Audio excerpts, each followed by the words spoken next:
가족 이야기 채널을 찾아주신 시청자 여러분, 반갑습니다. 오늘 들려드릴 이야기는 바로 이것입니다. 그날 밤, 아들네 집 침대에 겨우 몸을 눕혔을 때였습니다.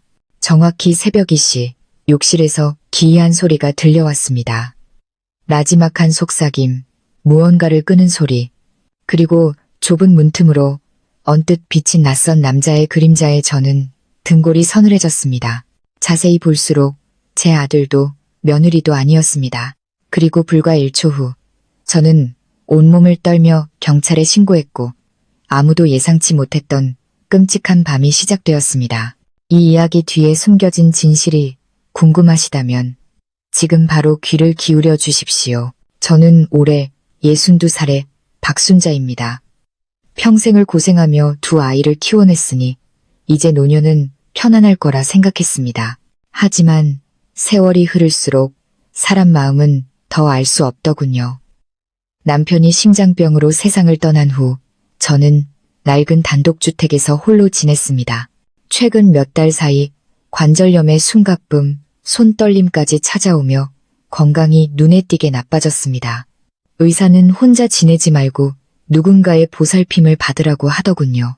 옳은 말이라 생각해 며칠 밤을 고민한 끝에 아들 민준이네 집으로 들어가 신세를 지기로 마음먹었습니다. 민준이는 결혼한 지 6년 되었고 며느리 수진이는 처음엔 싹싹하고 예의 바른 아이였습니다. 하지만 최근 몇 년 사이 제가 갈 때마다 수진이는 어딘가 차갑고 말투도 퉁명스러워졌습니다. 저는 그저 바빠서 그러려니 대수롭지 않게 여겼죠. 하지만 짐을 싸들고 아예 들어가 살게 되자 이 집에서 제 존재가 며느리에게 큰 불편이라는 것을 깨달았습니다. 제가 이사 온 날 아들은 얼굴에 기쁨이 가득했지만 수진이는 억지 미소를 지으며 무언가 계산하는 듯한 눈으로 주위를 훑어볼 뿐이었습니다. 제가 얘야, 작은 방 하나만 임시로 쓰는 거니 너희 공간은 방해하지 않을게라고 말하자 수진이가 대답했습니다. 네 어머님, 그냥 어머님만 편하시면 돼요. 그 말을 듣는데 기분이 참 이상했습니다. 왜 그냥이라는 말을 붙였을까요? 왜 어머님만 편하시면 이라고 했을까요? 말은 부드러웠지만 마치 저희 부부 생활에 너무 깊이 들어오지 말라고 경고하는 듯한 뉘앙스였습니다. 아들네서 지낸 지 사흘째 되던 날부터 말 못할 불편한 일들이 생기기 시작했습니다. 제 방은 욕실 바로 옆이었는데 매일 밤 아주 늦은 시간에 수도 트는 소리가 들렸습니다. 처음엔 며느리가 늦게 씻나보다 했는데 어떤 날은 새벽 1시, 이 시에도 온 가족이 잠든 시간에 물소리가 들렸습니다. 밤중에 누군가 물건을 끄는 듯한 소리, 느릿하고 기이한 발소리가 들릴 때면 온몸에 소름이 돋았습니다.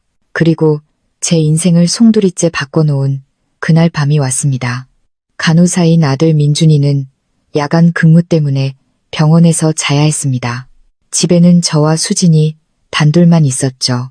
밤 11시쯤 수진이는 피곤하다며 자기 방으로 들어가 문을 닫았습니다. 저도 방으로 돌아와 잠시 눈을 붙였는데 문 밖에서 나는 작은 소리에 잠이 깼습니다. 눈을 뜨자 심장이 거세게 뛰었습니다. 소리는 욕실 쪽에서 나고 있었습니다.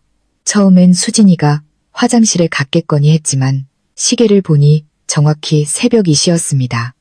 이 시간에 누가 저렇게 부산하게 움직인단 말입니까?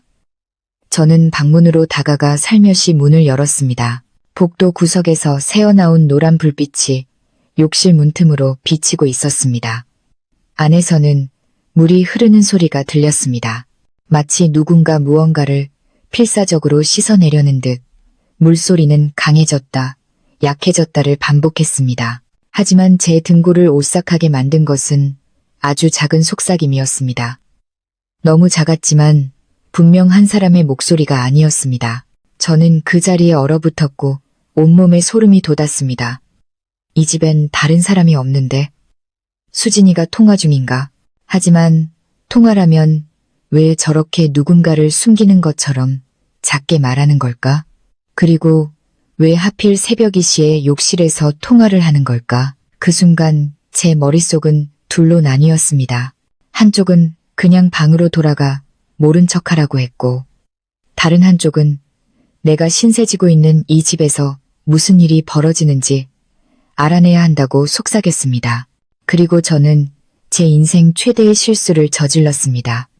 가까이 다가가기로 한 것입니다. 저는 벽을 따라 고양이처럼 소리 없이 발걸음을 옮겼습니다.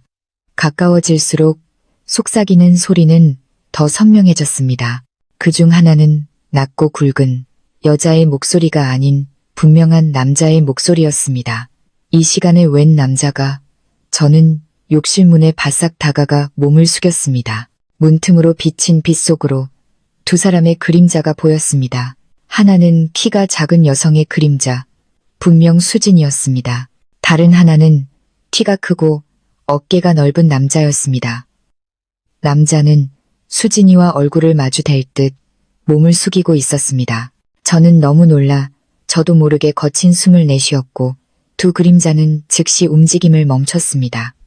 저는 겁에 질려 황급히 벽 뒤로 몸을 숨겼습니다. 물소리가 그치고 발소리가 문 쪽으로 다가왔습니다. 심장이 바닥으로 떨어지는 것 같았고 손발은 얼음장처럼 차가워졌습니다. 만약 그들이 문을 연다면 내가 여기서 엿보고 있었다는 걸 어떻게 설명해야 할지 막막했습니다. 바로 그때 제 방에서 전화벨이 울렸습니다. 벨소리가 숨막히는 정적을 깨뜨렸습니다. 저는 깜짝 놀라 심장이 터질 듯한 기분으로 몇 초 만에 방으로 달려갔습니다. 욕실에서 들려오던 발소리도 멈췄습니다. 방문을 닫고 거친 숨을 몰아쉬며 수진이의 동태를 살폈습니다. 1분, 2분, 모든 것이 기이할 정도로 조용해졌습니다.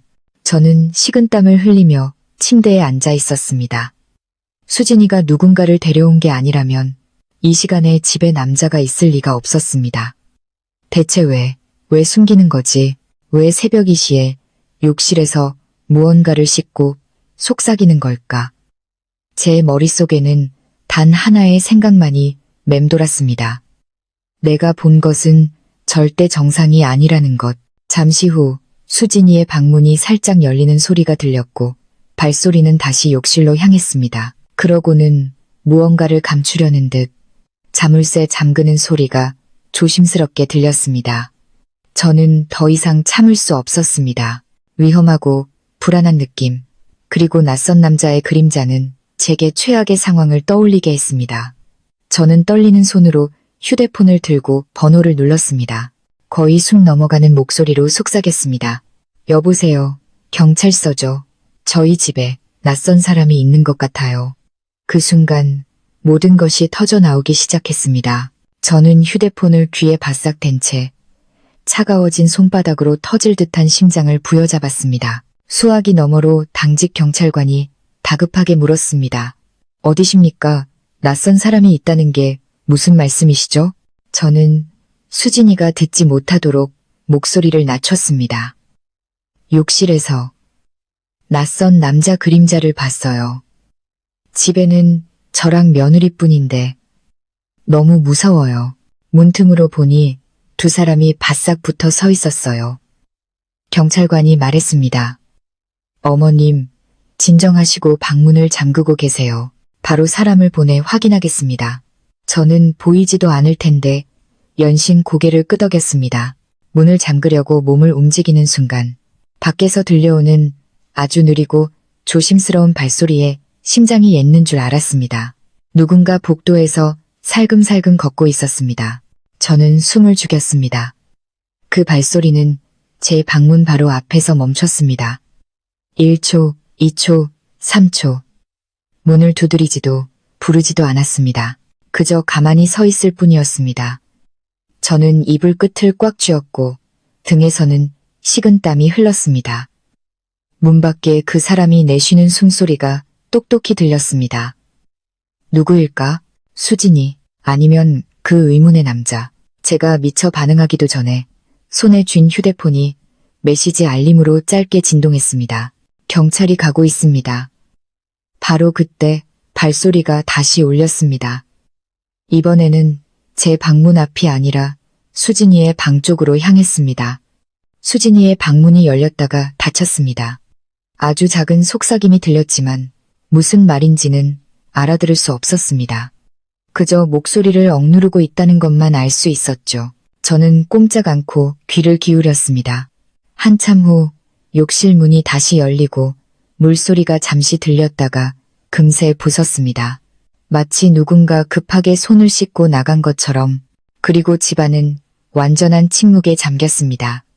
한 번도 느껴보지 못한 무거운 침묵이었습니다. 마치 누군가 어딘가에 숨어서 제 숨소리 하나하나를 감시하는 듯한 기분이었습니다. 저는 꼼짝 않고 기다렸습니다. 약 15분 후 골목 밖에서 경찰차 사이렌 소리가 희미하게 들렸습니다. 저는 안도의 한숨을 내쉬었지만 한편으로는 수진이가 제가 신고한 걸 알면 불편해할까봐 걱정도 되었습니다. 하지만 제 마음속에서 그 걱정은 봐서는 안 될 것을 봤다는 공포에 비하면 아무것도 아니었습니다. 문을 다급하게 두드리는 소리가 울렸습니다. 경찰입니다. 문 여세요. 수진이가 잠결인 척하며 방문을 여는 소리가 들렸습니다. 누구세요? 파출소에서 나왔습니다. 낯선 사람이 침입했다는 신고가 있었습니다. 수진이가 깜짝 놀라는 기색이 역력했습니다. 세상에, 누가 그런 신고를. 저희 집엔 아무도 없어요. 경찰이 물었습니다. 집에 몇 명 있습니까? 저랑 시어머니뿐이에요. 남편은 야간 근무 중이고요. 집 전체를 확인해야겠습니다. 수진이가 잠시 머뭇거렸습니다. 하지만 이 시간에 뭘 확인하시겠다는. 경찰의 목소리는 단호했습니다. 욕실에서 남자 그림자를 봤다는 신고가 있었습니다. 몇 초간 침묵이 흘렀습니다. 수진이의 얼굴이 분명 굳어졌을 거라고 상상했습니다. 저는 경찰의 발소리가 복도로 들어서는 것을 듣고 방문을 열었습니다. 어머님이 신고하신 분 맞습니까? 저는 고개를 끄덕이며 떨리는 두 손을 마주 잡았습니다. 제가 봤어요. 남자랑 여자, 두 사람이 욕실에 바싹 붙어 있었어요. 문틈으로. 수진이가 즉시 끼어들었습니다. 목소리가 조금 날카로웠습니다. 어머니 잘못 보신 거예요. 이 집에 남자가 어떻게 들어와요. 어머니 때문에 놀랐잖아요. 저는 수진이를 쳐다봤습니다. 그녀는 시선을 피했고 얼굴은 몹시 지친 사람처럼 창백했습니다. 경찰은 먼저 욕실부터 확인해달라고 했습니다. 수진이는 몇 초간 가만히 서 있다가 문을 열었습니다. 안은 텅 비어 있었고 아무런 흔적도 없었습니다. 물기도 온기도 없었죠. 저는 몸서리를 쳤습니다. 분명히 봤는데 경찰은 다른 방들도 수색했습니다. 옷장을 열고 커튼 뒤를 살피고 부엌 뒤 작은 창고까지 확인했습니다. 아무도 없었습니다. 낯선 발자국도 신발도 없었죠. 수진이는 오해받은 사람처럼 팔짱을 끼고 얼굴을 찌푸렸습니다. 하지만 저는 그녀의 눈에서 숨길 수 없는 불안감을 읽었습니다. 경찰이 수색하는 동안 저는 수진이의 방을 곁눈질했습니다. 문이 살짝 열려 있었는데 그 틈으로 제 온몸에 소름이 돋게 하는 것이 보였습니다. 침대 가장자리에 걸쳐진 회색 남성용 외투. 크고 넉넉한 사이즈로 절대 민준이의 옷이 아니었습니다. 제가 경찰에게 알리려던 순간 수진이가 재빨리 방문을 쾅 닫아버렸습니다. 제 방은 지저분해서요. 들어오지 마세요. 아무도 없다니까요. 저는 그녀를 쳐다봤습니다. 심장이 거세게 뛰었습니다. 무엇을 무서워하는 걸까? 무엇을 감추는 걸까? 왜 저렇게 서두르는 걸까? 수색이 끝난 후 경찰이 말했습니다. 낯선 사람은 발견되지 않았습니다. 하지만 계속 의심스러우시면 바로 신고하십시오. 저희는 이만 가보겠습니다. 문이 닫히자 집안은 소름 끼치는 정적에 휩싸였습니다. 수진이가 저를 쳐다봤습니다. 그 눈빛이 칼날처럼 날카로웠습니다. 어머니, 왜 경찰에 신고하셨어요? 이 집엔 어머니랑 저밖에 없는데. 저는 목이 맨 채 대답했습니다. 분명히 봤어. 꾸며낸 얘기가 아니야. 수진이는 팔짱을 끼며 말했습니다.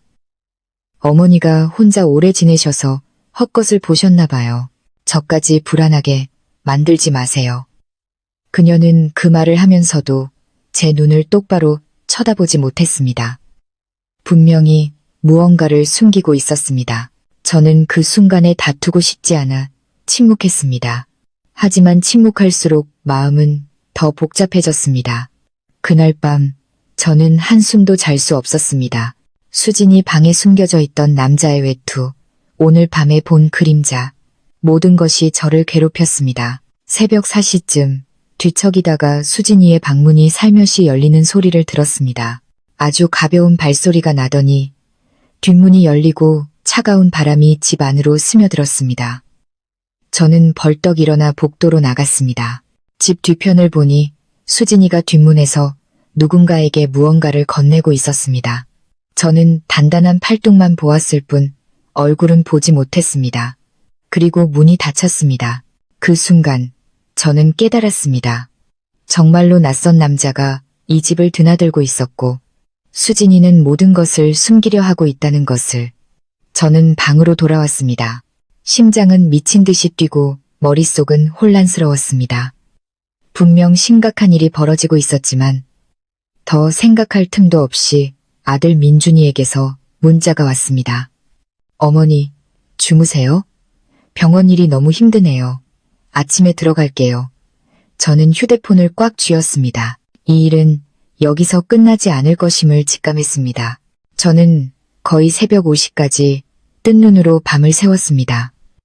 수진이가 뒷문에서 낯선 남자에게 물건을 건네던 장면이 머릿속에서 계속 반복되었습니다. 밤새 들리는 것은 벽시계의 째깍거리는 소리뿐이었습니다. 사람이 공포와 함께 살게 되면 1분 1초가 1년처럼 길게 느껴집니다. 동이 트자마자 수진이가 방문을 열고 나왔습니다. 그녀의 얼굴에는 졸린 기색 하나 없었고 오히려 무언가에 대비하는 사람처럼 정신이 또렷해 보였습니다. 거실에 앉아있는 저를 보고는 살짝 놀랐습니다. 어머니, 일찍 일어나셨네요? 저는 애써 침착하게 말했습니다. 잠이 안 와서. 수진이는 저를 딱 1초 쳐다보더니 고개를 돌렸습니다. 목소리가 차가웠습니다. 별 생각을 다 하셔서 그래요. 푹 쉬세요. 제가 죽 끓여 드릴게요. 하지만 이상하게도 그녀는 부엌으로 가지 않고 곧장 자기 방으로 들어갔습니다. 방 안에서 무언가를 뒤지는 소리가 들렸습니다. 무언가를 숨기거나 제가 또 다른 무언가를 발견했는지 확인하는 것 같았습니다. 잠시 후 그녀는 완전히 평정을 되찾은 얼굴로 나와 아무 일도 없었다는 듯 행동했습니다. 저는 그녀의 뒷모습을 보며 의심을 떨칠 수 없었습니다. 분명히 극도로 두려워하고 있었습니다. 사람이 두려워하는 것은 감춰야 할 것이 있을 때뿐입니다. 아침 7시쯤 민준이가 돌아왔습니다. 아들은 집에 들어서자마자 말했습니다. 어머니, 수진이한테 들었어요. 잠도 못 주무시고 경찰까지 부르셨다고요. 무슨 일 있으셨어요? 수진이가 부엌에서 나오며 제가 대답하기도 전에 먼저 말했습니다. 어머니가 놀라서 헛것을 보셨나 봐. 밤중에 이상한 그림자를 보고 낯선 사람인 줄 아셨대. 나도 놀랐지만 어머니가 새 집에 적응을 못하셔서 그런가 봐. 저는 민준이를 쳐다봤지만 아들은 아내만 바라보고 있었습니다. 절대적인 신뢰가 담긴 눈빛이었죠. 아들은 오래전부터 수진이를 아꼈고 그녀가 하는 말은 무엇이든 믿었습니다. 저는 한숨을 쉬었습니다. 민준이가 제게 다가와 작은 목소리로 말했습니다. 어머니, 저희랑 같이 계시니까 무슨 일이든 저한테 말씀하세요. 우리 집 문단속 철저해서 아무도 못 들어와요. 저는 그림자 이야기, 남자의 외투 이야기, 새벽에 수진이가 뒷문을 연 이야기까지 모두 털어놓고 싶었지만 지금 말해봤자 민준이는 제가 헛것에 시달린다고 생각할 뿐일 거란 걸 알았습니다. 그래서 저는 그냥 좀 이상해서 그랬어라고만 대답했습니다. 민준이가 제 어깨를 토닥였습니다. 제가 오늘 오전에 휴가 내고 어머니랑 같이 있을게요. 수진이는 그 말을 듣자마자 끼어들었습니다. 여보, 쉬면 월급 깎이잖아. 그리고 내가 집에 있으니까 괜찮아. 저는 민준이가 아내의 반응을 살피는 것을 언뜻 보았지만 수진이의 표정은 이미 아무 일 없었다는 듯 부드럽고 침착했습니다. 민준이는 수건을 들고 씻으러 갔습니다. 욕실 문 앞에 다다랐을 때 그가 멈춰섰습니다. 왜 욕실 바닥이 이렇게 젖어 있어? 저는 심장이 철렁했습니다. 수진이가 재빨리 대답했습니다. 아, 어젯밤에 내가 씻고 닦는 걸 깜빡했나 봐. 하지만 저는 똑똑히 알고 있었습니다. 어젯밤 경찰이 돌아간 후 욕실 바닥은 말라 있었고 새벽에 수진이는 욕실에 들어가지 않았습니다. 그렇다면 저 물은 어디서 나온 걸까요? 민준이는 의심 없이 샤워기를 틀었습니다. 쏴 하는 물소리가 제 등골을 오싹하게 만들었습니다. 수진이가 제 곁으로 와 작은 목소리로 말했습니다. 마치 현이 끊어질 듯 팽팽한 목소리였습니다. 어머니, 쓸데없는 말씀 하지 마세요. 연세도 있으신데. 여기서는 그냥 편안하게만 계세요. 그 말은 관심이라기보다는 경고에 가까웠습니다. 바로 그때 대문에서 노크 소리가 들렸습니다. 온 가족이 깜짝 놀랐습니다. 수진이가 재빨리 달려가 현관문 렌즈로 밖을 내다보더니 얼굴이 하얗게 질렸습니다. 그녀는 안으로 돌아와 목소리를 낮췄습니다. 내가 열게. 저는 거실에서 밖을 내다봤습니다. 대문 앞에는 검은 모자에 마스크로 얼굴을 가린 남자가 서 있었습니다. 키가 크고 덩치가 좋은 모습, 제 심장이 쿵 내려앉았습니다. 어젯밤에 본 그 그림자와 너무나도 흡사했습니다. 수진이가 문을 살짝 열자 남자가 즉시 작고 다급한 목소리로 말했습니다. 당신 방에 있던 그 옷, 어젯밤에 들킬 뻔했잖아. 수진이는 집 안을 힐끗 쳐다보더니 민준이가 씻고 있는 것을 확인하고는 남자를 밖으로 끌어냈습니다. 목소리가 떨렸습니다. 알았어요. 근데 여긴 왜 또 왔어요? 누가 보면 어떡해요? 저는 집 안에서 그들의 대화를 똑똑히 들었습니다. 온몸에 피가 ඈ는 것 같았습니다. 남자가 말했습니다. 돈은 급하게 필요해. 수진이가 이를 악물었습니다. 지금은 못 줘요. 저녁에 다시 와요. 남자는 집안을 힐끗 쳐다봤고 그의 시선이 저와 마주쳤습니다. 저는 그 자리에 얼어붙었습니다. 그가 저를 봤습니다. 제가 모든 것을 듣고 있다는 것을 알아챈 겁니다. 그는 입술을 깨물며 수진이에게 낮게 말했습니다. 당신 시어머니 뭐 아는 거 있어? 수진이는 저를 돌아봤습니다. 그녀의 얼굴은 새하얗게 질려 있었습니다. 아니, 어머니는 못 들었을 거예요. 하지만 그녀의 얼굴에 떠오른 공포는 그 자체가 자백이었습니다. 남자는 그 즉시 골목으로 사라졌습니다. 수진이는 대문을 쾅 닫고 들어왔습니다. 얼굴색이 변해 있었고 눈은 울음을 참는 사람처럼 붉었습니다. 그녀는 제게 똑바로 다가왔습니다. 어머니, 들으셨죠? 저는 의자 끝을 꽉 쥐었습니다. 그래, 다 듣고 다 봤다. 그녀가 이를 악물었습니다. 민준 씨한테는 말하지 마세요. 그 사람이랑은 상관없는 일이에요. 저는 단도직입적으로 물었습니다. 그 남자 누구니? 왜 새벽 2시에 집에 들어왔고 왜 새벽에 네가 그자에게 물건을 건넨 거니? 수진이는 침묵했습니다. 얼굴이 마치 벼랑 끝에 선 사람처럼 일그러졌습니다.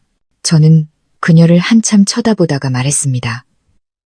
너희들 사적인 일에 내가 관여할 권리는 없지. 하지만 한밤중에 낯선 남자가 집을 드나드는 건 용납할 수 없는 일이다. 수진이가 내뱉은 한마디에 저는 몸서리를 쳤습니다. 어머니가 생각하시는 그런 일 아니에요. 만약 민준 씨에게 말하면 우리 가족 다 끝장이에요. 그 말은 이 집에 훨씬 더 어두운 비밀이 숨겨져 있다는 느낌을 주었습니다. 바로 그때 민준이가 씻고 나왔습니다. 그가 무슨 말을 하기도 전에 대문을 두드리는 소리가 다시 울렸습니다. 아주 강하게 3번, 온 가족이 깜짝 놀랐습니다. 수진이의 얼굴에서는 핏기가 완전히 가셨습니다. 저는 그녀를 보며 불길한 예감이 강하게 치솟는 것을 느꼈습니다. 민준이가 미간을 찌푸렸습니다. 아침부터 누가 저렇게 문을 두드려? 수진이가 떨리는 목소리로 말했습니다. 열지 마, 열지 마. 하지만 민준이는 이미 앞으로 나섰습니다. 그 순간 저는 진짜 위험은 이제 막 시작되었다는 것을 알았습니다. 민준이가 문고리에 손을 대기도 전에 수진이가 달려들어 남편의 팔을 붙잡았습니다. 목소리가 부서질 듯 떨렸습니다. 민준 씨, 열지 마. 내 지인이야. 내가 나갈게. 민준이가 미간을 찌푸렸습니다. 무슨 지인이 집을 부술듯이 문을 두드려? 수진이는 목이 메어 땅만 쳐다봤습니다. 내가 그 사람한테 돈을 좀 빌렸는데 받으러 왔나 봐. 민준이는 얼어붙었습니다. 언제 돈을 빌렸어? 왜 나한테 말 안 했어? 수진이는 입술을 깨물며 당황한 기색이 역력했습니다. 당신 걱정할까봐 조금씩 갚으려고 했어. 민준이는 저를 한번 쳐다보고는 아까의 충격으로 여전히 미세하게 흔들리는 대문을 바라봤습니다. 저는 아들의 눈에서 당혹감을 읽을 수 있었습니다. 그는 아내가 저렇게까지 겁에 질린 모습을 본 적이 없었을 겁니다. 민준이가 말했습니다. 알았어. 내가 나가서 제대로 얘기할게. 안 돼. 수진이가 민준이의 옷소매를 꽉 잡았습니다. 목소리는 절박했습니다. 당신이 나가면 다 망쳐. 제발. 내가 얘기하게 해줘. 그 간절한 부탁에 민준이는 멈칫했습니다. 하지만 문 두드리는 소리가 다시 울렸습니다. 이번에는 3번이 아니라 더 강하고 다급하게 5번 연속으로 울렸습니다. 마치 문 밖의 사람이 인내심을 모두 잃은 것 같았습니다. 민준이가 팔을 뿌리치며 으르렁거렸습니다. 비켜. 남자들끼리 얘기하는 게 더 쉬워. 수진이는 숨을 헐떡였습니다. 얼굴은 새하얗게 질려 있었죠. 그 표정은 문 밖의 사람이 쉽게 대화할 상대가 아니라는 것을 말해주고 있었습니다. 저는 민준이 뒤에 서 있었습니다. 곧 벌어질 일이 간단치 않으리라는 것을 직감했습니다. 철문이 열리자 아까 그 검은 모자를 쓴 남자의 모습이 다시 나타났습니다. 이번에는 더 자세히 보였습니다. 키가 크고 어깨가 다부졌으며 모자 아래로 보이는 눈빛은 칼날처럼 날카로웠습니다. 그는 벽에 기댄 채 주머니에 2 손을 찔러 넣고 있었지만 민준이를 보는 눈빛은 지극히 도발적이었습니다. 민준이가 물었습니다. 누구신데 남의 집에 와서 그런 식으로 문을 두드립니까? 남자가 비웃었습니다. 돈 받으러 왔어. 당신 아내가 알 텐데. 수진이가 즉시 달려나와 2 사람 사이에 섰습니다. 돌아가요. 말했잖아요. 저녁에 보내주겠다고. 그가 수진이를 힐끗 쳐다봤습니다. 목소리가 험악했습니다. 당신 약속만 수십 번이야. 이번에도 안 갚으면 내가 가만 안 둬. 민준이가 얼굴을 굳혔습니다. 제 아내 앞에서 그런 식으로 말하지 마시죠. 남자가 한 걸음 다가와 민준이의 얼굴을 똑바로 쳐다봤습니다. 그럼 어떤 식으로 말해줄까? 저는 민준이가 주먹을 꽉 쥐는 것을 느꼈지만 제가 뒤에 서 있었기 때문인지 애써 평정을 유지하려 했습니다. 그가 수진이에게 물었습니다. 저 사람한테 얼마 빚졌어? 수진이는 고개를 숙인 채 말이 없었습니다. 남자가 대신 대답했습니다. 5천만 원. 민준이의 눈이 커졌습니다. 뭐라고? 저는 뒤에서 다리가 풀릴 뻔했습니다. 5천만 원이라니. 며느리가 무슨 수로 그런 돈을. 수진이가 울음을 터뜨렸습니다. 내가 잘못했어. 하지만 나쁜 짓 한 건 아니야. 그냥. 남자가 말을 잘랐습니다. 매달 내가 얼마씩 받아갔는데 지금 딱 5천이 모자라. 안 갚으면 내가 여기 오는 건 그냥 말로만 끝내려고 오는 게 아니야. 그가 말로만이라는 부분을 강조하는 방식에 등골이 서늘해졌습니다. 민준이가 다급하게 물었습니다. 받아갔다는 게 무슨 소리야? 수진이는 마른 나뭇가지처럼 떨고 있었습니다. 개를 했는데 깨졌어. 저는 그제야 알았습니다. 웃돈, 가장 쉽게 사기를 당하는 그 소용돌이. 한 명이 무너지면 줄줄이 무너지는 법이죠.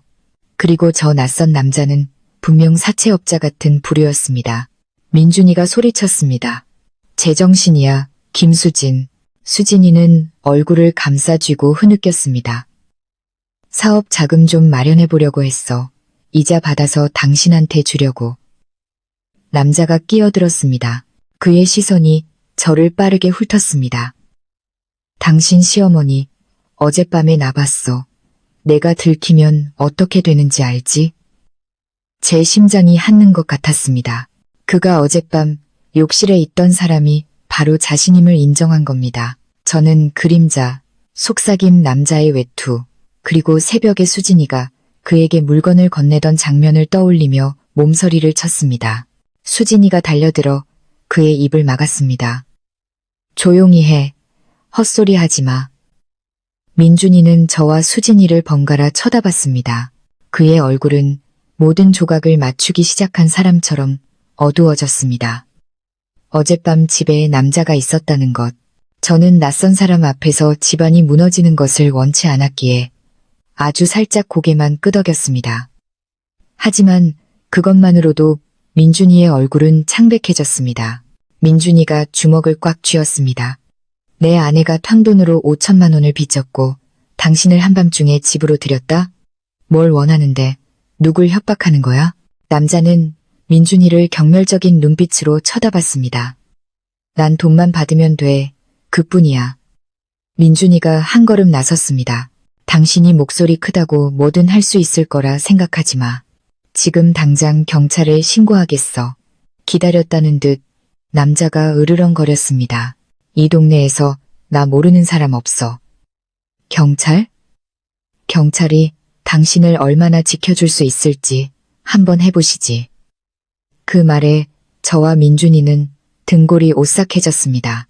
정말로 무서울 게 없는 부류의 인간이었습니다. 수진이는 겁에 질려 바닥에 주저앉아 흐느꼈습니다. 돌아가요. 제발 저녁에 꼭 보낼게요. 남자는 우리 세 사람을 차례로 훑어본 후 대문으로 향했습니다. 하지만 가기 전에 이렇게 말했습니다. 오늘 저녁까지 시간 주지. 안 갚으면 다시 올 거야. 그리고 다음번엔 문을 두드리지 않을 거야. 철문이 쾅 닫혔습니다. 수진이는 벽을 붙잡고 완전히 주저앉았습니다. 민준이는 그 자리에 얼어붙어 있었고 얼굴은 새파랗게 질려 있었습니다. 집 안에는 우리 세 사람의 거친 숨소리만 가득했습니다. 한참 후 민준이가 아내에게 돌아섰습니다. 목소리가 얼음보다 차가웠습니다. 아직 말 안 한 거 있어?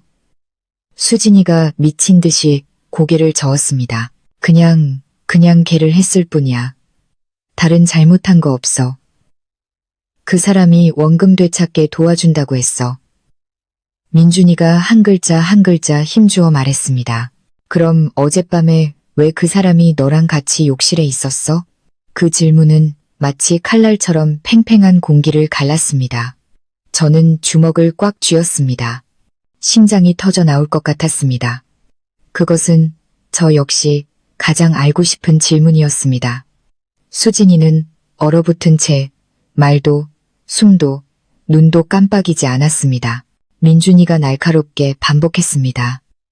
어떻게 그 사람이 집에 들어올 수 있었냐고 수진이가 떨며 말했습니다. 당신한테 혼날까봐 뒷문을 열어뒀어. 저는 청천벽력 같은 소리에 귀를 의심했습니다. 민준이가 테이블을 내리쳤습니다. 새벽 2시에 낯선 남자를 집에 들이려고 문을 열어도 그냥 돈만 주려고 했어. 수진이가 와락 울음을 터뜨렸습니다. 그가 날 협박했어. 무서워서 그냥 빨리 갚고 끝내고 싶었어. 저는 수진이를 쳐다봤습니다. 말은 그럴듯했지만 어딘가 맞지 않는 부분이 있었습니다. 왜 욕실에서 속삭였을까? 왜 바싹 붙어 서 있었을까? 왜 경찰이 가고 난 뒤 욕실 바닥이 젖어 있었을까? 왜 그 남자가 들킬 뻔했다고 했을 때 수진이는 기절할 듯 놀랐을까?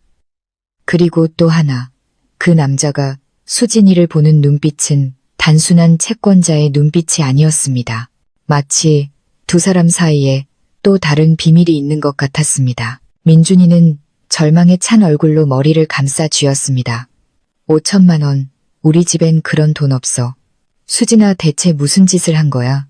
수진이가 고통스럽게 울부짖었습니다. 오늘 밤까지 못 갚으면 그 사람 무슨 짓이든 할 거야.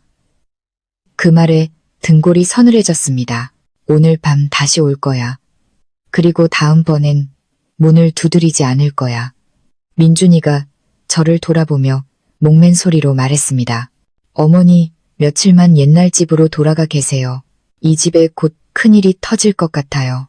하지만 저는 아들의 손을 잡았습니다. 목소리는 단호했습니다. 아니, 난 아무 데도 안 가. 이 집에서 도대체 무슨 일이 벌어지고 있는지 알아야겠어. 그리고 그 말을 끝내는 순간 저는 부엌 창문 너머로 희미한 검은 그림자를 보았습니다. 누군가 안을 엿보다가 사라졌습니다.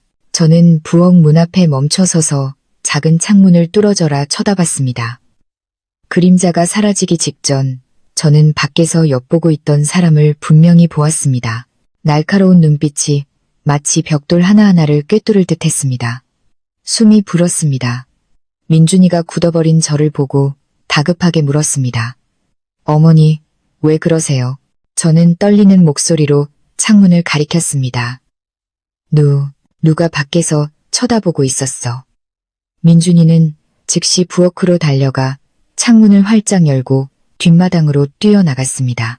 하지만 그가 도착했을 때는 무성한 담장뿐 아무도 없었습니다. 축축한 흙바닥 위에는 방금 전까지 서 있었던 듯 선명한 발자국이 남아 있었습니다.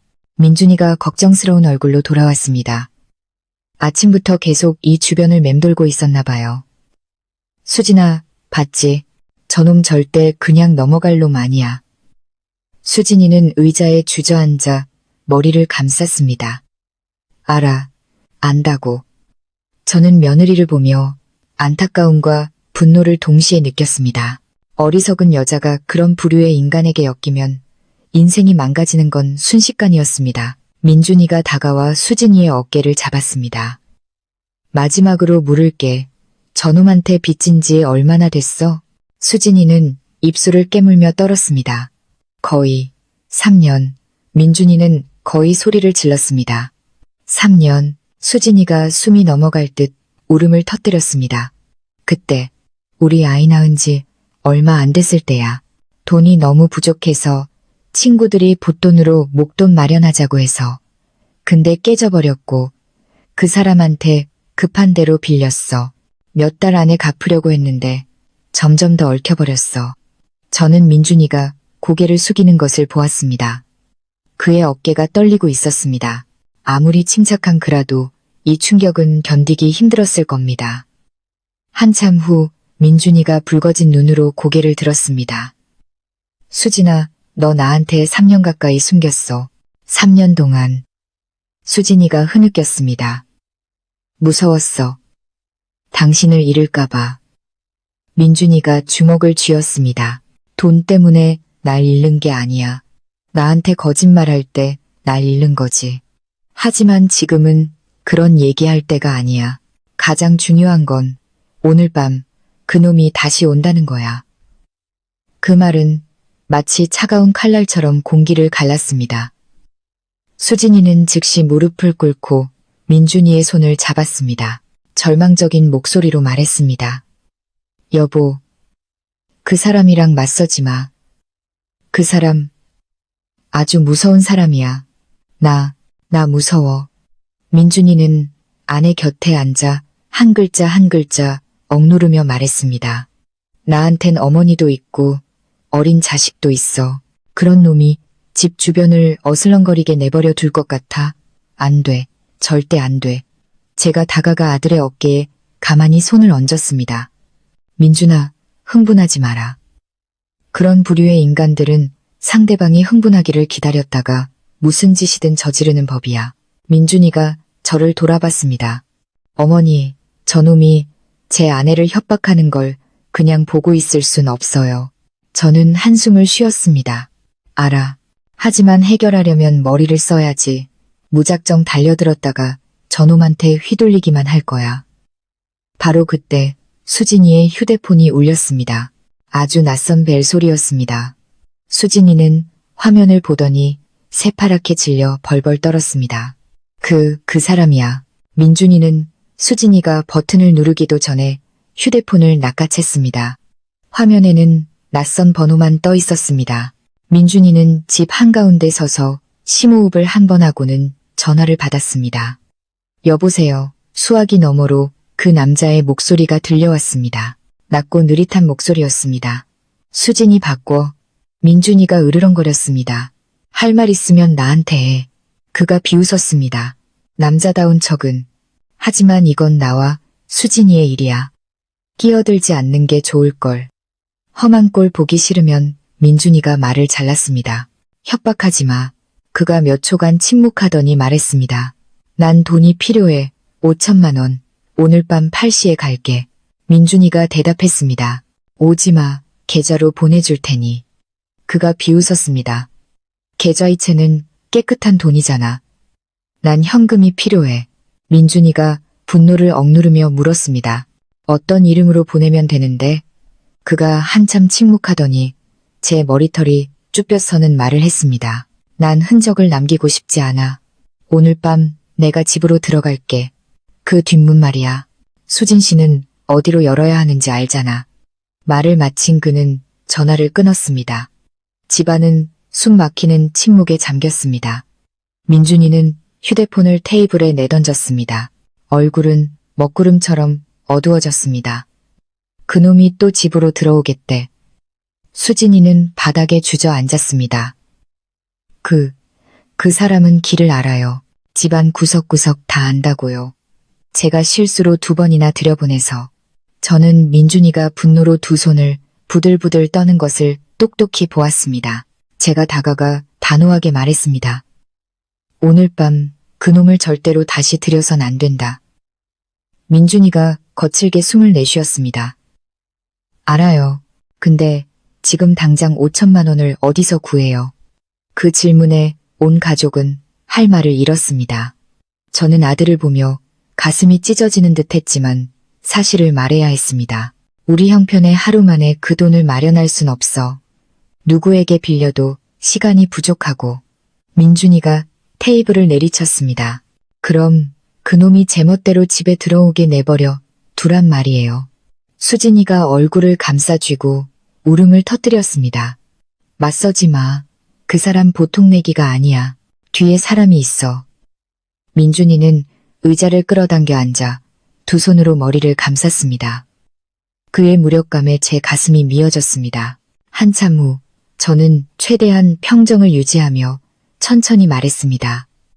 민준아, 지금 당장 어머니를 파출소에 데려다 주렴. 수진이가 깜짝 놀랐습니다.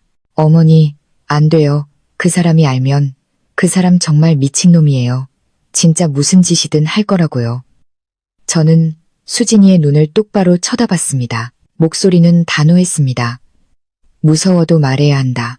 내 아들과 손주가 이런 공포 속에서 살게 내버려 둘 순 없어. 수진이는 더 크게 울었지만 저는 외면하지 않았습니다. 더 이상 두렵지 않았습니다. 침묵은 그놈을 한 걸음 더 다가오게 할 뿐이라는 것을 깨달았기 때문입니다. 민준이가 일어나 제 손을 잡았습니다. 알겠어요, 어머니. 지금 바로 가서 신고할게요. 그 말을 듣자 수진이가 갑자기 비명을 질렀습니다. 안 돼. 그 소리는 칼날처럼 날카롭게 제 심장을 꿰뚫었습니다. 수진이가 달려와 제 옷을 꽉 잡았습니다. 어머니가 신고하면 그 사람이 우리 아이를 해칠 거예요. 저는 한 걸음 물러섰습니다. 심장이 바닥으로 떨어졌습니다. 민준이는 굳어버렸습니다. 무슨 소리야? 수진이는 잘려나갈 듯 떨었습니다. 그 사람이 우리 아이 얼굴을 봤어요.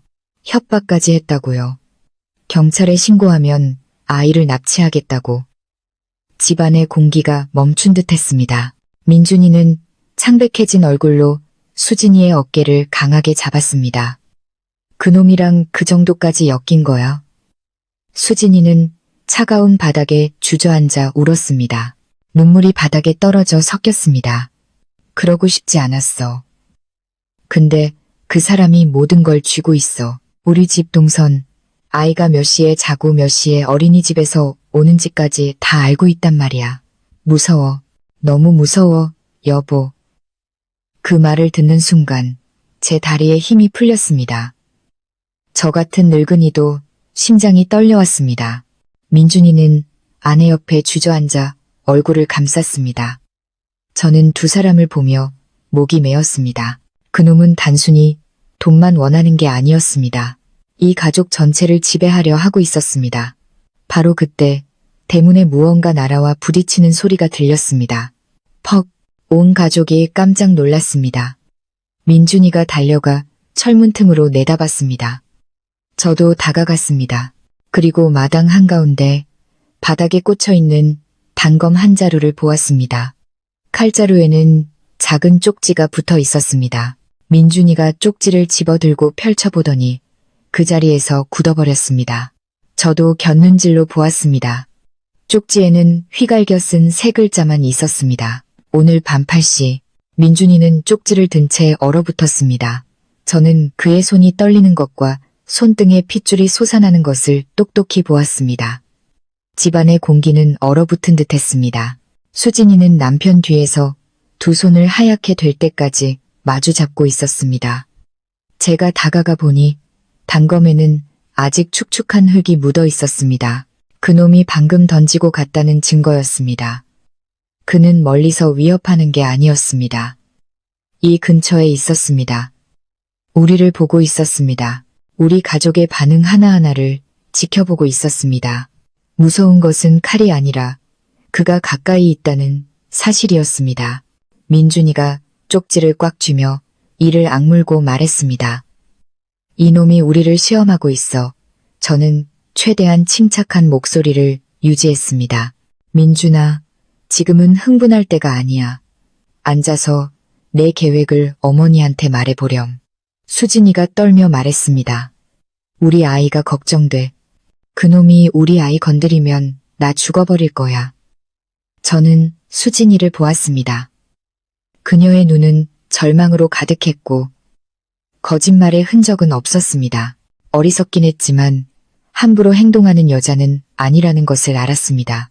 그녀는 그저 무지하고 두려워서 그들에게 깊이 빠져든 것뿐이었습니다. 민준이가 심호흡을 한 번 하고 저와 수진이를 집 안으로 들여보냈습니다. 철문을 닫고 빗장을 걸었습니다.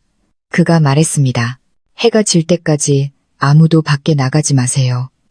제가 모든 걸 다시 생각해 봐야겠어요. 제가 물었습니다. 어떻게 할 거니?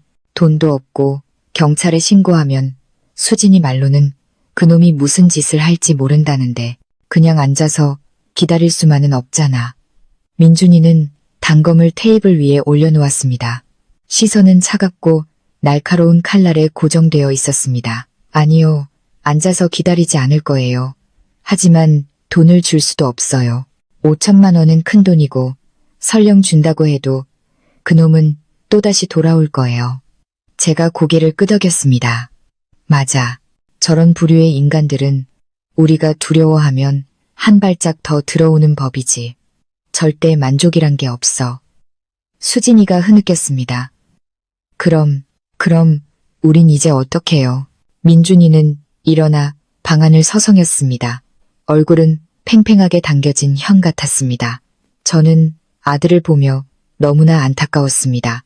그는 그저 일하고 아내와 자식을 돌보고 어머니에게 효도하는 것이 인생의 전부라고 생각했을 텐데 어느 날 갑자기 온 가족의 목숨을 위협하는 이런 인간과 엮이게 될 줄 누가 알았겠습니까? 마침내 민준이가 제 앞에 멈춰섰습니다. 어머니, 제가 드릴 말씀이 있는데 침착하게 들어주세요. 저는 고개를 끄덕였습니다. 민준이가 한 글자 한 글자 천천히 말했습니다. 제 생각에 저놈은 단순히 빚을 받으러 오는 게 아니에요. 다른 일과 관련이 있는 것 같아요. 저는 몸서리를 쳤습니다. 그게 무슨 말이니? 저놈이 수진이를 이용하고 있다는 거야. 민준이가 눈을 감았습니다. 가슴이 크게 부풀어 올랐다 가라앉았습니다. 아내를 의심하고 싶진 않아요. 하지만 어젯밤의 일들, 저놈이 욕실에 들어온 것, 물건들이 옮겨진 것, 바닥이 젖어 있던 것, 욕실에서의 속삭임, 이 모든 게 단순히 빛 독촉이라고만 볼 수는 없어요. 저는 한숨을 쉬었습니다. 저 역시 생각했지만 차마 입 밖으로 꺼내지 못했던 말이었습니다. 하지만 민준이는 그것을 말했습니다. 수진이는 더 크게 울며 머리를 감쌌습니다. 아니야, 당신이 생각하는 그런 거 아니야. 맹세해. 난 그 사람이랑 아무런 잘못된 짓도 안 했어. 그저 그 사람이 날 압박해서 벗어날 수가 없었을 뿐이야. 저는 수진이를 자세히 보았습니다.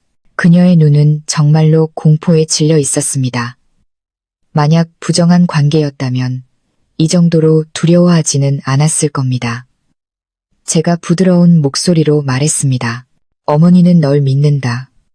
하지만 어머니한테 말해보렴. 왜 저놈이 집안 동선을 그렇게 잘 알고, 왜 하필 민준이가 없을 때만 나타나고, 왜 마치 제 집처럼 드나드는 거니? 수진이는 침묵했습니다.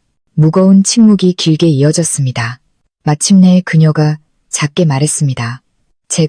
제가 실수로 뒷문 열쇠 위치를 알려줬어요. 왜? 민준이가 다급하게 물었습니다. 수진이가 울었습니다. 그냥 문 열어서 돈만 주면 될 줄 알았어. 근데 그놈이 그냥 집으로 들어와 버렸어. 소리 지르지 말라고 협박했고, 그리고 자기 대신 뭘 좀 씻어달라고 해서, 그래서 어머니가 욕실에서 그걸 보신 거예요. 저는 몸이 굳었습니다. 수진이는 흐느끼며 말했습니다. 그 사람 손에 상처가 나서 피가 흐르고 있었어요. 흔적 남기기 싫다고.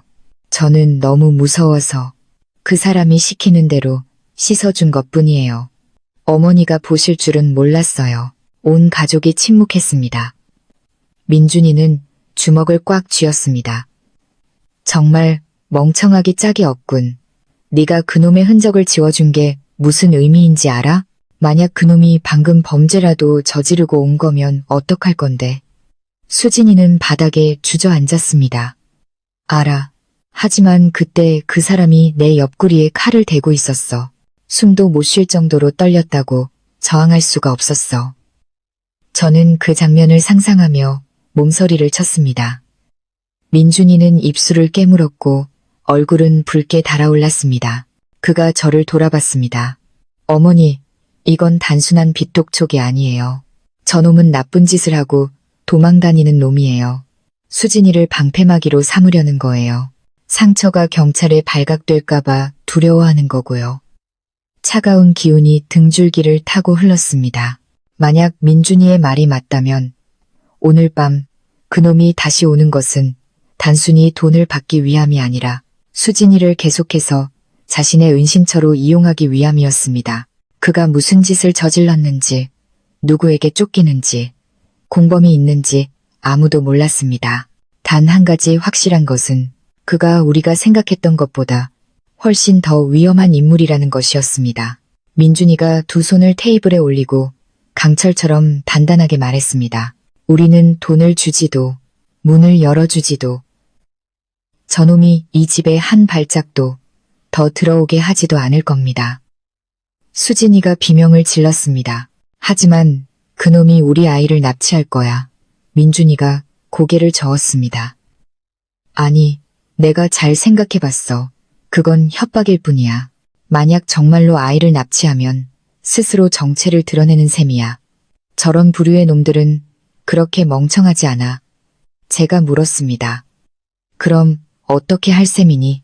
민준이는 저를 한참 쳐다보다가 말했습니다. 오늘 밤 어머니는 아이를 데리고 골목 어귀에 있는 순인의 집으로 가세요. 그 집은 남자 어른도 둘이나 있고 철문도 튼튼해요. 어머니가 아이 데리고 일찍 주무시러 갔다고 하면 아무도 의심하지 않을 거예요.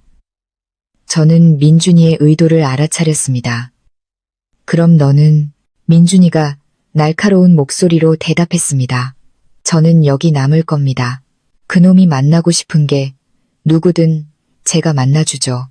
수진이는 거의 기절할 듯 했습니다. 안 돼. 혼자 있으면 안 돼. 그놈은 칼을 갖고 있잖아. 당신 죽으면 어떡해? 민준이는 아내의 눈을 똑바로 쳐다봤습니다.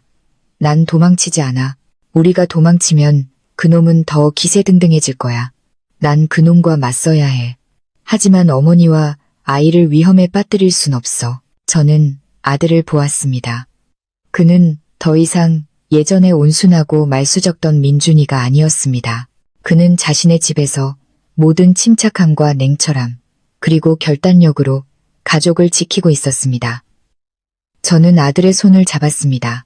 어머니도 너와 함께 남겠다. 민준이가 고개를 저었습니다. 안 돼요. 어머니는 아이와 함께 가세요. 그게 가장 안전해요. 저는 더 이상 아무 말도 하지 않았습니다. 그의 말이 옳다는 것을 알았기 때문입니다. 특히 그놈이 대낮에 마당으로 칼을 던진 이상 더더욱 우리가 미처 반응하기도 전에 민준이는 즉시 부엌 불을 끄고 창문 커튼을 치고 뒷문을 위아래 빗장으로 모두 잠갔습니다. 그는 모든 문, 모든 잠금 장치, 모든 환기구까지 하나도 빠짐없이 확인했습니다. 작은 집은 순식간에 임시 요새가 되었습니다. 수진이는 얼굴을 감싸 쥐고 흐느꼈습니다. 그놈은 절대 포기하지 않을 거야. 여보, 나 무서워. 오늘 밤이 너무 무서워. 민준이가 아내의 어깨에 손을 얹었습니다. 괜찮아. 오늘 내가 이 일을 끝낼게. 민준이가 말을 끝내는 순간 갑자기 철문에서 무언가 날카로운 것으로 긁는 소리가 들렸습니다. 그 소름 끼치는 소리에 심장이 딛는 것 같았습니다. 민준이가 문으로 달려갔고 저와 수진이는 뒤에 섰습니다. 대문 앞에는 금속으로 긁어낸 글씨가 있었습니다. 생각보다 일찍까지 8시가 아니라 그는 언제든 올 수 있다는 것이었습니다. 철문에 금속으로 긁힌 생각보다 일찍 가지라는 글씨를 보는 순간 등줄기에 얼음물을 맞은 듯 차가워졌습니다. 글씨는 깊지 않았지만 그놈이 날카로운 물건, 아마도 아까 그 단검을 사용했음을 알 수 있었습니다. 민준이는 글씨를 보며 목에 핏대가 섰습니다. 이놈이 우릴 도발하고 있어. 밤까지 기다릴 생각이 없는 거야. 지금 이 근처에 있어. 수진이가 머리를 감쌌습니다. 여보, 우리 그냥 도망가자. 어머니랑 아이 데리고 시골로 가자. 민준이가 돌아섰습니다. 도망치면 죽어. 저런 놈들은 우리가 무서워하면 끝까지 쫓아와. 어디로 가든 찾아낼 거야. 제가 말했습니다. 일단 진정해라. 무슨 일이든 해결할 방법이 있을 거야. 가장 중요한 건 아이에게 접근하지 못하게 하는 거야. 민준이가 고개를 끄덕였습니다. 그가 말했습니다. 어머니, 잠시 후에 아이가 깨면 바로 순이네 집으로 데려가세요. 그 말이 끝나기 무섭게 쿵 하는 무거운 소리가 천장에서 울렸습니다. 수진이는 비명을 질렀고 저는 그 자리에 얼어붙었습니다. 민준이는 즉시 거실 중앙으로 달려가 천장을 올려다보며 낮은 목소리로 말했습니다. 지붕 위에 누가 있어. 그 말을 듣고 손발에 힘이 풀렸습니다. 낡은 단층집의 얇은 양철 지붕. 그 위를 걷는 것만으로도 소리가 바로 들렸습니다. 쿵쿵쿵. 느리지만 묵직한 발소리가 똑똑히 들렸습니다. 마치 일부러 우리에게 들으라는 듯이 수진이는 바닥에 주저앉아 극심한 공포에 떨었습니다. 여보, 저 위에서 뭘 하려는 걸까? 어떻게 지붕으로 올라갔지? 민준이가 이를 악물었습니다. 저놈이 이 집을 오랫동안 지켜봤다는 뜻이야. 부엌 뒤 양철판을 밟고 올라가는 길을 아는 거지. 저는 어젯밤 욕실에서 들렸던 소음을 떠올렸습니다. 젖은 바닥. 어쩌면 그놈이 지붕을 통해 들어와 바로 그곳으로 내려왔을지도 모른다는 생각에 심장이 미친 듯이 뛰었습니다. 숨이 가빠졌습니다. 민준이가 작지만 단호하게 말했습니다. 어머니, 수진. 두 사람 다 이쪽으로 바싹 붙어 있어요. 아무도 함부로 움직이지 마. 말이 끝나자마자 지붕 위에 발소리가 멈췄습니다. 오싹한 침묵 속에서 우리 세 사람의 숨소리만 들렸습니다. 저는 귀를 기울였습니다. 밖에는 바람이 강하지 않았고 마당의 나무도 많이 흔들리지 않았습니다. 지붕 위의 그림자는 착각일 리 없었습니다. 1초 후 쨍! 날카롭고 무거운 무언가가 지붕의 쇠기둥에 부딪히며 날카로운 소리를 냈습니다. 심장이 튀어나올 뻔했습니다. 수진이는 얼굴을 감싸쥐고 울었습니다. 저 사람이 지붕을 뜯어낼 수 있는지 시험해보는 거야. 여보, 나 죽을 것 같아. 민준이가 천장에서 눈을 떼지 않은 채 뒤로 물러섰습니다. 아니, 견고함을 시험하는 거야. 들어올 길을 찾고 있어. 그 말을 듣고 온몸이 차가워졌습니다. 바로 그때 슥슥슥 누군가 지붕 위에서 무언가를 끄는 듯한 소리가 들렸습니다. 쇠 파이프나 나무 토막 혹은 무거운 물건일 수도 있었습니다. 그는 서두르지 않았습니다. 그는 탐색하고 있었습니다. 민준이가 저를 돌아보며 결연하게 말했습니다. 제가 확인해 봐야겠어요. 어머니랑 수진이는 여기 가만히 계세요. 뭘 하려는 거냐? 제가 심장이 조여드는 것을 느끼며 물었습니다. 저놈이 지붕 어디에 있는지 봐야 해요. 그냥 저렇게 내버려뒀다가 지붕을 부수고 들어오게 할 순 없어요. 민준이는 긴 빗자루를 들고 지붕 근처에 세운 뒤 의자 위에 올라섰습니다. 저는 그가 갑자기 공격당할까봐 식은땀이 났습니다. 민준이가 빗자루 끝을 양철 지붕에 가볍게 대는 순간 퍽! 엄청난 힘이 빗자루를 내리쳤고 민준이는 의자에서 떨어질 뻔했습니다. 수진이는 비명을 질렀고 저는 달려가 의자를 붙잡았습니다. 민준이가 이를 악물었습니다. 저놈이 맞아. 그때 우리는 그놈의 목소리를 똑똑히 들었습니다. 말이 아니라 비웃음이었습니다. 작고 차가운 웃음소리가 지붕을 타고 내려왔습니다. 평범한 사람이 들으면 일주일은 잠 못 이룰 소리였습니다. 민준이가 빗자루를 꽉 쥐었습니다. 어머니, 수진, 제 말 들어요. 저놈은 지금 심리적으로 압박하려는 거예요. 아직 감이 들어오진 못해요. 우리가 무서워하길 바라는 것뿐이라고요. 제가 말했습니다. 하지만 너도 나도 알잖니. 저런 부류의 인간들은 무슨 짓이든 저지를 수 있어. 이유 같은 건 필요 없지. 민준이는 부인하지 않았습니다. 그저 거칠게 숨을 내쉴 뿐이었습니다. 바로 그렇기 때문에 어머니가 지금 당장 가셔야 해요. 저는 떨렸습니다. 지금 어떻게 가? 저놈이 지붕 위에 있는데 수진이가 울었습니다. 우리가 문 밖으로 나가는 걸 보면 바로 뛰어내릴 거예요.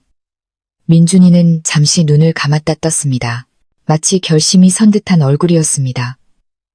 방법이 있어요.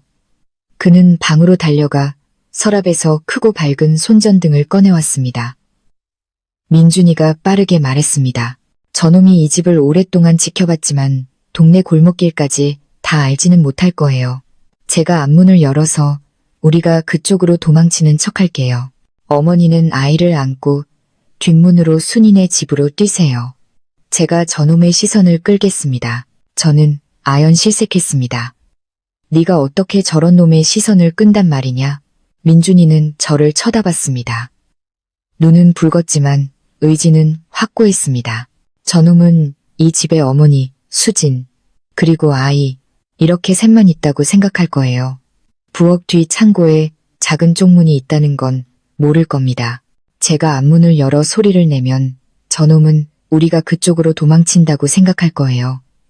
어머니는 그 반대 방향으로 가세요. 아이 잘 챙기시고요. 절대 뒤돌아보지 마세요. 저는 피가 나도록 입술을 깨물었습니다. 단 1분도 민준이를 떠나고 싶지 않았지만 손주를 지켜야 했습니다. 바로 그때 쿵! 천장 한가운데를 강하게 밟는 소리가 들렸습니다. 먼지가 우리 머리 위로 떨어졌고 수진이는 거의 기절할 지경이었습니다. 민준이가 이를 악물었습니다. 지붕을 부수기 시작했어. 양철이 덜컹거리는 소리가 들렸습니다. 저는 아들을 보며 가슴이 찢어지는 듯 했습니다. 민준아, 어머니가 딱 한 가지만 묻자. 너 정말 할 수 있겠니? 민준이가 제 손을 꽉 쥐었습니다. 확신은 못해요. 하지만 어머니와 아이가 여기 계속 있으면 우린 다 죽어요. 저는 목이 메었습니다. 아들은 자신을 죽음 앞에 남겨두고 저를 떠나보내려 하고 있었습니다. 지붕 위의 발소리가 다시 움직이는 순간 민준이가 큰 소리로 말했습니다. 어머니, 준비하세요. 저놈이 앞문 쪽으로 가고 있어요. 지금이 어머니와 아이가 떠나기에 가장 안전한 순간이에요. 지붕 위에서 빠르게 달려가는 발소리가 들렸습니다. 정말로 그놈은 정문 쪽으로 가고 있었습니다. 민준이가 소리쳤습니다. 어머니, 지금 가세요. 누군가 지붕에서 뛰어내릴 듯 양철이 크게 울리는 소리가 들렸습니다. 저는 담요로 잠든 아이를 감싸 안고 떨리는 다리로 뛰기 시작했습니다. 민준이가 소음을 내기 위해 앞문을 살짝 열었다가 쾅 닫았습니다. 지붕 위의 발소리 방향이 정말로 바뀌었습니다. 그놈은 덫에 걸렸습니다. 민준이가 외쳤습니다. 어머니, 지금. 저와 수진이는 자꾸 눈에 잘 띄지 않는 뒷문을 열고 뛰었습니다. 저는 감히 뒤돌아보지 못했습니다. 하지만 아이를 안고 골목 어귀에 다다랐을 때 등 뒤 집 지붕에서 날카로운 소리가 들려왔습니다. 쨍! 그리고 그놈의 차가운 목소리가 울려 퍼졌습니다. 거기 있는 거 다 봤어, 할망구. 제주도 좋네. 저는 그 자리에 멈춰 섰습니다. 뒤돌아볼 엄두는 나지 않았지만 그놈이 민준이를 발견했다는 것을 알았습니다. 저는 골목 한가운데서 얼어붙었습니다. 품에 안긴 아이의 몸이 차갑게 느껴졌고 다리에 힘이 풀렸습니다. 거기 있는 거 다 봤어, 할망구. 제주도 좋네. 지붕에서 들려온 그 말은 칼날처럼 제 귀를 파고들었습니다. 민준이, 아들이 저놈과 혼자 맞서고 있었습니다. 저는 아들을 죽음의 위기에 내버려 두고 도망쳐야만 했습니다. 돌아가서 아들을 구하고 싶었지만 제가 돌아가면 아이가 가장 먼저 위험해질 거라는 것도 알고 있었습니다. 다리가 후들거려 넘어질 뻔했지만 저는 손주를 더 꽉 껴안고 순인의 집을 향해 계속 뛰었습니다. 수진이는 계속 뒤를 돌아보며 숨을 헐떡였습니다. 어머니, 빨리요. 저놈이 쫓아오면 끝장이에요. 짧은 골목길이 끝없이 길게 느껴졌습니다. 심장이 터져 나올 듯 뛰었습니다. 몇 집만 더 가면 순인의 집이었습니다. 요새처럼 단단해 보이는 초록색 대문. 수진이가 헉헉거리며 말했습니다. 다 왔어요, 어머니. 빨리. 그때였습니다. 쾅, 쿵. 민준이네 집 쪽에서 아주 소름 끼치는 두 개의 소리가 들려왔습니다. 마치 양철 지붕이 뜯겨나가고 무거운 물체가 시멘트 바닥으로 떨어지는 듯한 소리였습니다. 저는 그 자리에 멈춰 섰습니다. 온몸이 얼음장처럼 차가워졌습니다. 수진이가 겁에 질려 물었습니다. 무슨 소리예요, 어머니? 저놈이 뛰어내린 걸까요? 저는 대답할 수 없었습니다. 입술이 떨려 말이 나오지 않았습니다. 바로 그때 멀리서 개들이 미친 듯이 짖는 소리가 들렸고 누군가 소리쳤습니다. 웬 놈이 남의 집 지붕 위를 뛰어다녀. 아침부터 도둑놈인가. 이웃들이 들었습니다. 지붕 위에 사람을 본 겁니다. 그것은 희망인 동시에 위험이었습니다. 만약 그놈이 궁지에 몰리면 무슨 짓이든 할 수 있었습니다.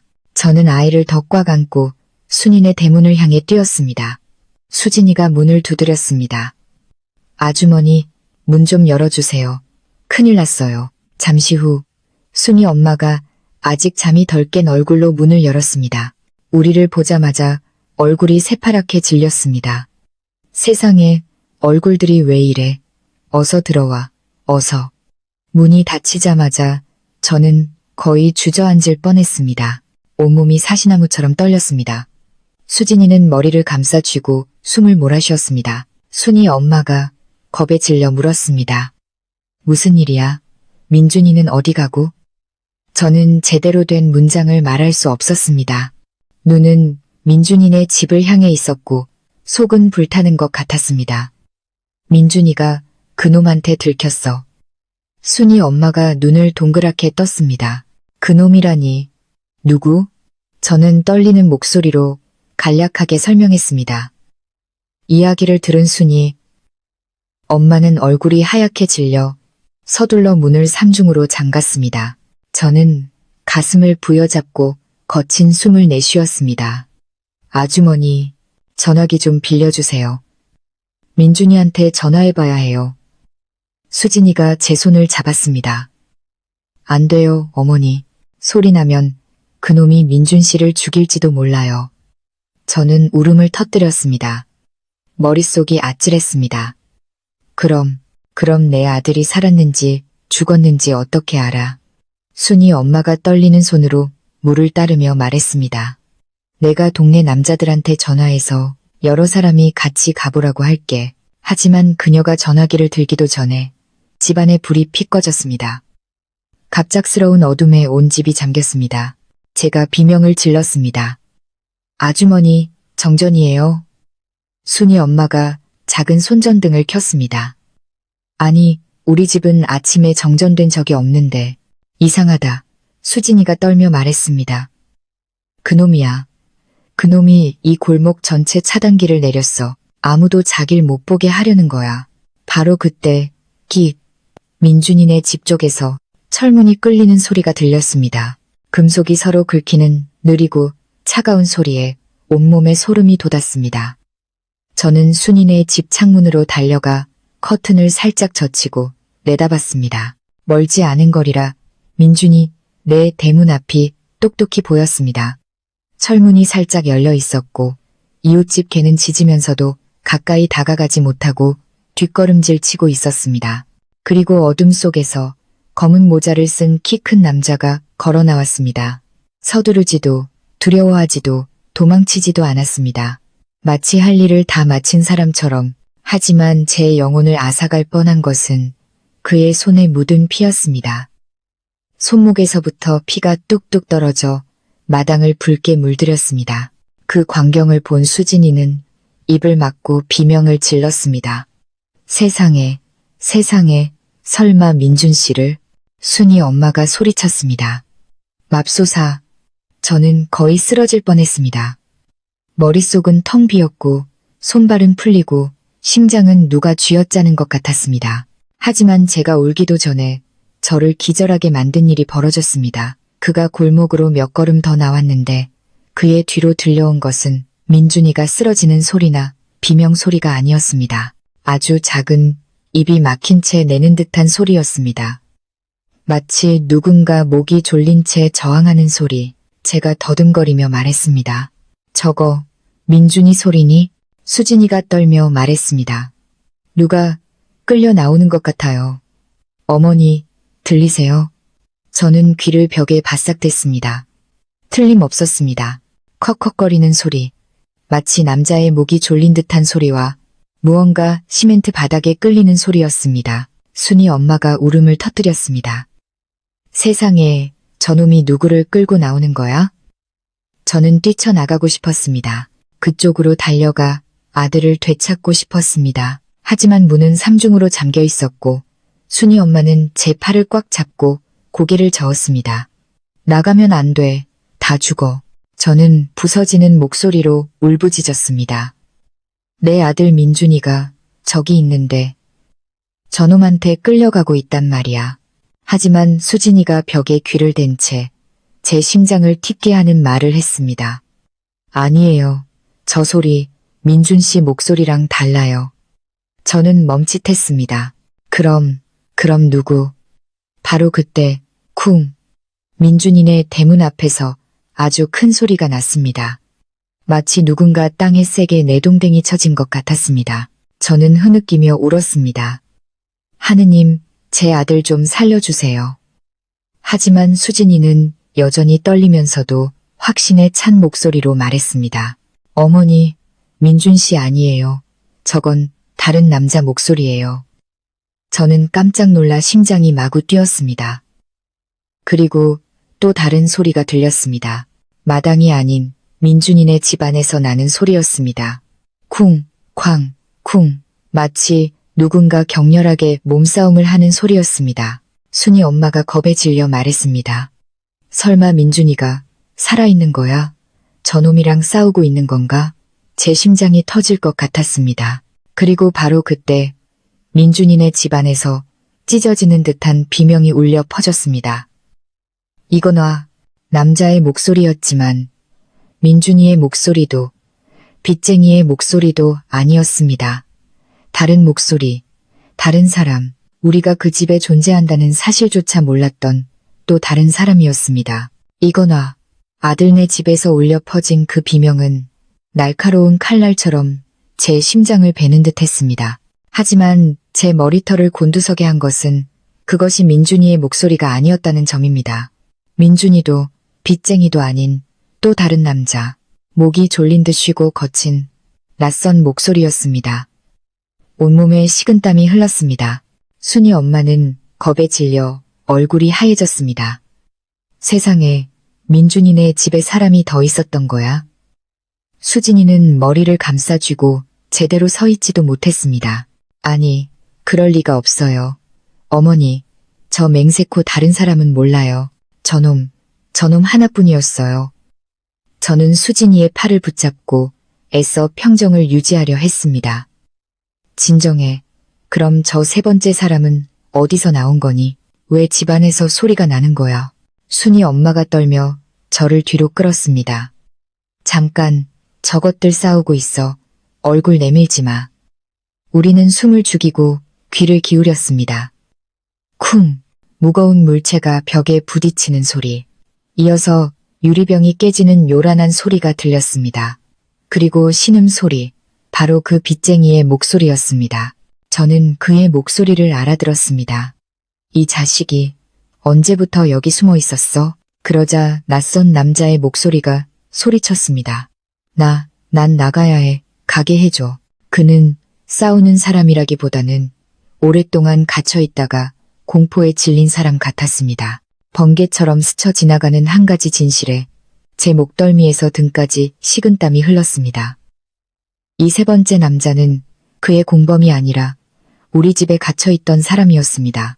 저는 너무나 큰 충격에 벽을 꽉 붙잡았습니다. 수진이는 종잇장처럼 하얗게 질린 얼굴로 주저앉았습니다. 아니, 그럴 리가. 우리 집에 어떻게 사람이 있을 수가. 순이 엄마가 떨며 말했습니다. 얘야, 내가 여기서 몇십 년을 살았는데 나쁜 놈들이 사람 납치해서 돈 뜯어내려고 가둬두는 거 종종 봤어. 저는 거의 서 있을 수가 없었습니다. 민준이네 집에 사람이 갇혀 있었다니 분명 오랫동안 갇혀 있었을 겁니다. 한밤중의 소음들, 물 흐르는 소리, 무언가를 끄는 소리, 젖어있던 욕실 바닥, 그 모든 것이 우연이 아니었습니다. 심장이 터질 듯이 뛰었습니다. 바로 그때, 퍽! 아주 강한 주먹 소리가 들리고 무거운 물체가 바닥으로 쓰러지는 소리가 이어졌습니다. 그리고 민준이의 목소리가 크게 울렸습니다. 이거 놔, 놓으라고. 저는 그 자리에 얼어붙었습니다. 그것이 바로 민준이의 목소리였습니다. 1초 후 낯선 남자가 처절하게 소리쳤습니다. 오지마, 가까이 오지마. 난 아무것도 몰라. 날 죽이지 마. 저는 가슴을 부여잡고 몸서리를 쳤습니다. 세상에, 집안에서 도대체 무슨 일이 벌어지고 있는 거야.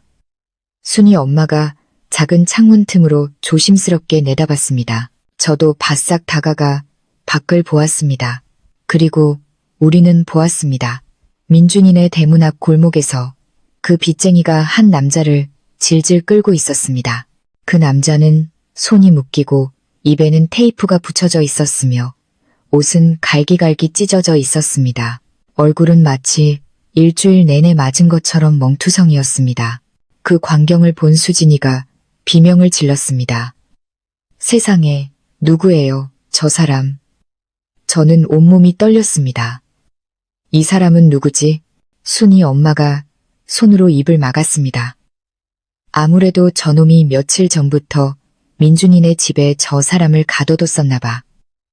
저는 거의 기절할 뻔했습니다. 수진이는 흐느끼며 울었습니다. 그럴 리가. 어떻게 우리 집에. 난 문단속을 철저히 했는데.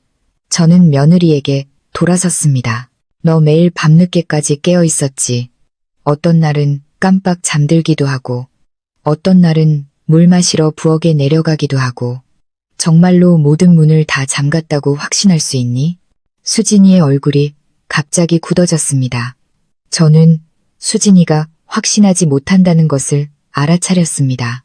그녀가 더듬거렸습니다. 한 번은 뒤뜰에 빨래 널러 나갔다가 그리고 아마 쪽문을 잠그는 걸 잊어버렸던 것 같아요. 저는 아연실색했습니다. 순이 엄마가 숨을 헐떡였습니다.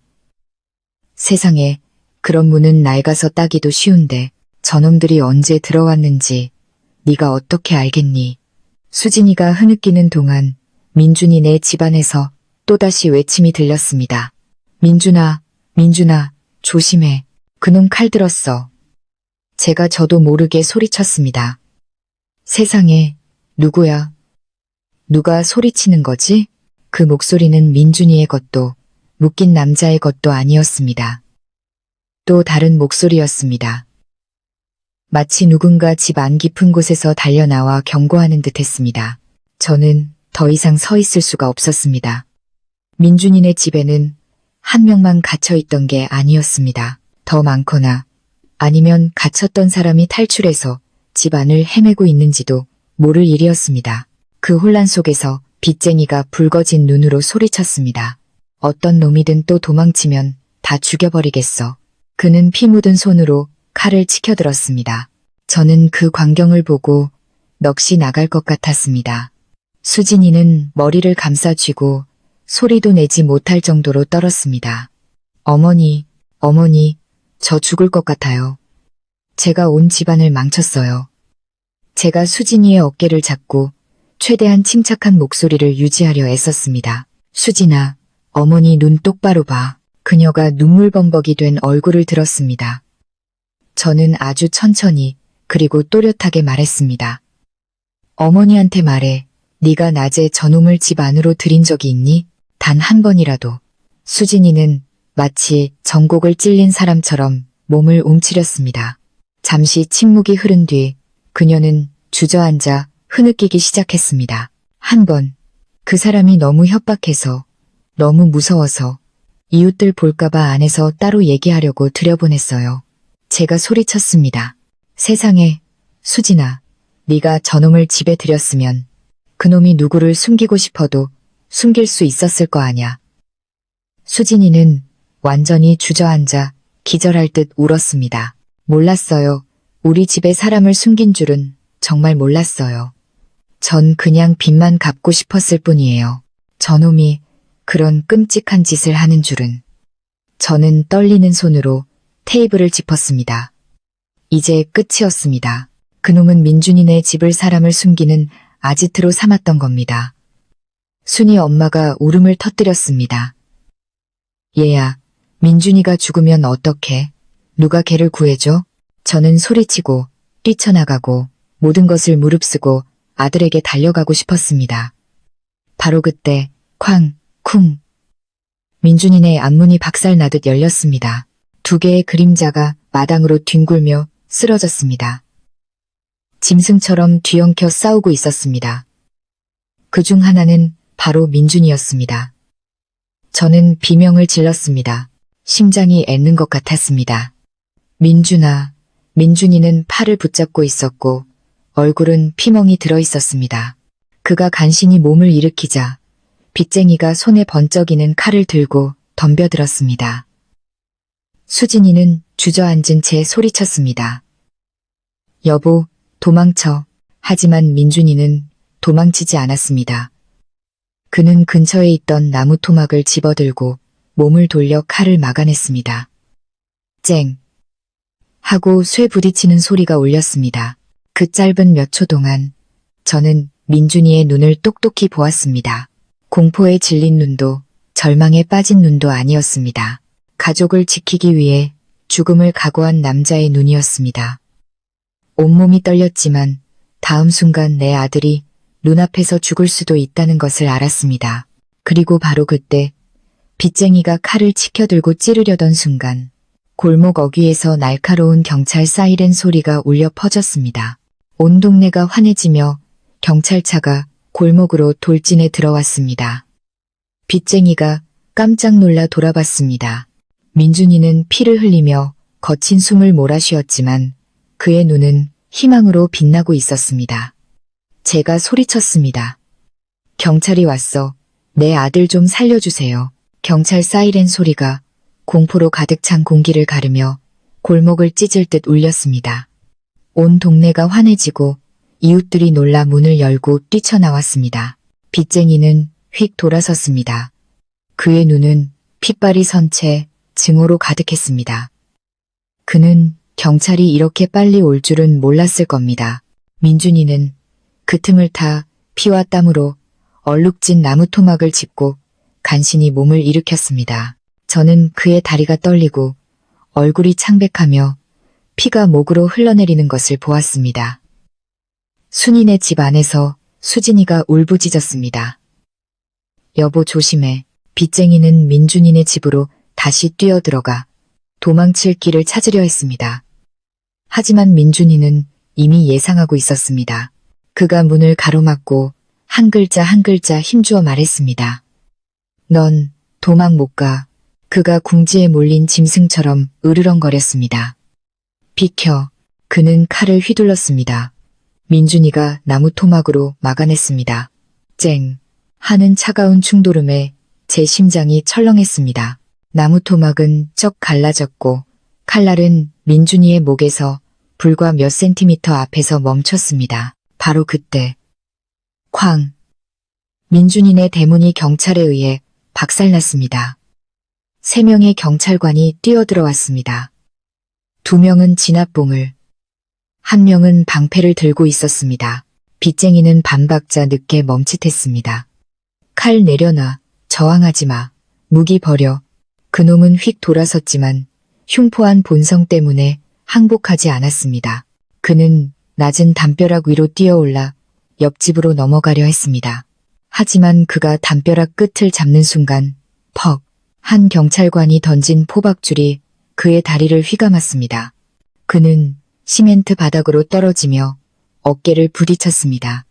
그가 일어나 다시 도망치려 하자 민준이가 달려들어 남은 힘을 다해 나무 토막으로 그의 다리를 내리쳤습니다. 그놈은 비틀거리며 균형을 잃고 바닥에 쓰러졌습니다. 즉시 2명의 경찰관이 그를 짓눌러 양팔을 결박했습니다. 그가 목이 쉰 채 울부짖었습니다. 이거나 너희들은 아무것도 몰라. 한 경찰관이 으르렁거렸습니다. 조용히 해. 그의 얼굴은 바닥에 짓눌렸지만 그는 여전히 발버둥치다가 점점 힘이 빠졌습니다. 저는 순이네 집에서 뛰쳐나왔습니다. 수진이가 말리는 것도 뿌리쳤습니다. 민준아, 민준아 엄마 여기 있어. 저는 달려가 아들 곁에 주저앉았습니다. 손으로 그의 얼굴을 만지자 이마에서 흐르는 피가 손에 묻어났습니다. 그는 숨도 제대로 쉬지 못할 정도로 지쳐 있었습니다. 민준이가 제 손을 잡으며 작게 말했습니다. 어머니, 걱정 마세요. 저 괜찮아요. 저놈 말고 갇혀있던 사람이 어머니, 그가 말을 다 끝내기도 전에 한 경찰관이 마당 구석 대문 옆에 묶인 채 웅크리고 있는 남자를 발견하고는 큰 소리로 외쳤습니다. 불법 감금된 피해자 발견, 상태 위급함, 즉시 집안 수색. 저는 그 남자를 보며 몸서리를 쳤습니다. 그는 밧줄로 꽁꽁 묶이고 입에는 테이프가 단단히 붙여져 있었으며 눈은 핏발이 서고 온몸은 멍투성이었습니다. 그는 약한 신음소리를 내고 있었습니다. 한 경찰관이 밧줄을 자르고 테이프를 떼어내자 남자가 처절하게 소리쳤습니다. 살려주세요. 저놈이 저를 며칠 동안 가둬놨어요. 입막음하려고 했어요. 저를 죽일 거예요. 등골이 오싹해졌습니다. 이것이 바로 아까 집안에서 들렸던 비명이었습니다. 환청이 아니었습니다. 수진이는 제 뒤에서 온몸을 떨고 있었습니다. 세상에, 저놈이 우리 집에 사람을 가두고 대체 언제부터 이런 짓을? 한 경찰관이 다급하게 물었습니다. 집 안에 갇힌 사람이 더 있습니까? 묶여있던 남자가 공포에 질려 말했습니다. 네, 1명 더 있어요. 창고에 가둬놨어요. 아직 일이 안 끝났다고. 그놈이. 그가 말을 다 끝내기도 전에 갑자기 민준이네 집 안에서 문을 아주 세게 두드리는 소리가 3번 울렸습니다. 쿵, 쿵, 쿵. 누군가 창고 안에서 문을 두드리고 있었습니다. 민준이가 몸을 일으키려 애쓰며 말했습니다. 아까 그 소리예요. 창고에서 난 소리. 어머니, 기억나세요? 저도 들었는데 그냥. 한 경찰관이 즉시 명령했습니다. 창고 문 열고 즉시 확인. 3명의 경찰관이 집 안으로 뛰어들어갔습니다. 저도 벽을 붙잡고 몸을 일으켜 그들을 따라갔습니다. 수진이는 순이 엄마에게 붙잡혀 있었지만 숨 막히는 공포 속에서 눈을 떼지 못했습니다. 세상에, 난 몰랐어요. 우리 집에서 저런 짓을 하다니. 저는 떨리는 다리로 집 안에 들어섰습니다. 한 걸음 한 걸음이 천근만근 같았습니다. 부엌 뒤 작은 창고 문은 녹슨 자물쇠로 잠겨 있었습니다. 경찰관이 큰 절단기로 한 번에 잘라내자 찰칵 소리와 함께 자물쇠가 부서졌습니다. 문이 열렸습니다. 그리고 그 순간 경찰관들과 저는 모두 그 자리에서 얼어붙었습니다. 어두운 방 안 희미한 빛이 들어오는 구석에 한 여자가 웅크리고 있었습니다. 머리는 헝클어지고 옷은 찢겨 있었으며 눈은 공포로 커져 있었습니다. 두 손은 여러 겹 감긴 밧줄에 묶여 보라색으로 부어올라 있었고 입에는 두꺼운 테이프가 붙여져 있었습니다. 한 경찰관이 다가가 테이프를 떼어냈습니다. 여자는 흐느끼며 울음을 터뜨렸습니다. 제발 살려주세요. 그놈이 돌아와서 저를 죽인다고 했어요. 제발. 저는 입을 막고 울음을 터뜨렸습니다. 세상에. 그녀가 숨을 헐떡이며 말했습니다. 그놈이 저를 7일 동안 가뒀어요. 누군가를 피해서 도망 다니고 있었어요. 아무도 의심하지 않을 집이 필요하다고. 이 집을 고른 건 여자와 노인만 있어서래요. 저는 다리에 힘이 풀렸습니다. 수진이는 주저앉아 얼굴을 감싸쥐고 절망적으로 울부짖었습니다. 왜 우리 집을, 왜 내가 그렇게 멍청했을까? 한 경찰관이 다급하게 물었습니다. 공범은 없었습니까? 여자는 계속 고개를 저었습니다. 아니요, 혼자였어요. 상처를 입어서 숨을 곳이 필요했대요. 여자는 약해서 협박하기 쉽다고. 이 집안에는 겁이 많아서 시키는 대로 할 거라고 했어요. 그녀가 수진이를 돌아보며 떨리는 목소리로 말했습니다. 그 사람이 언니를 협박한 건 언니가 무서워해서 그런 거지. 언니는 관련 없어요. 제가 그놈이 하는 말 다 들었어요.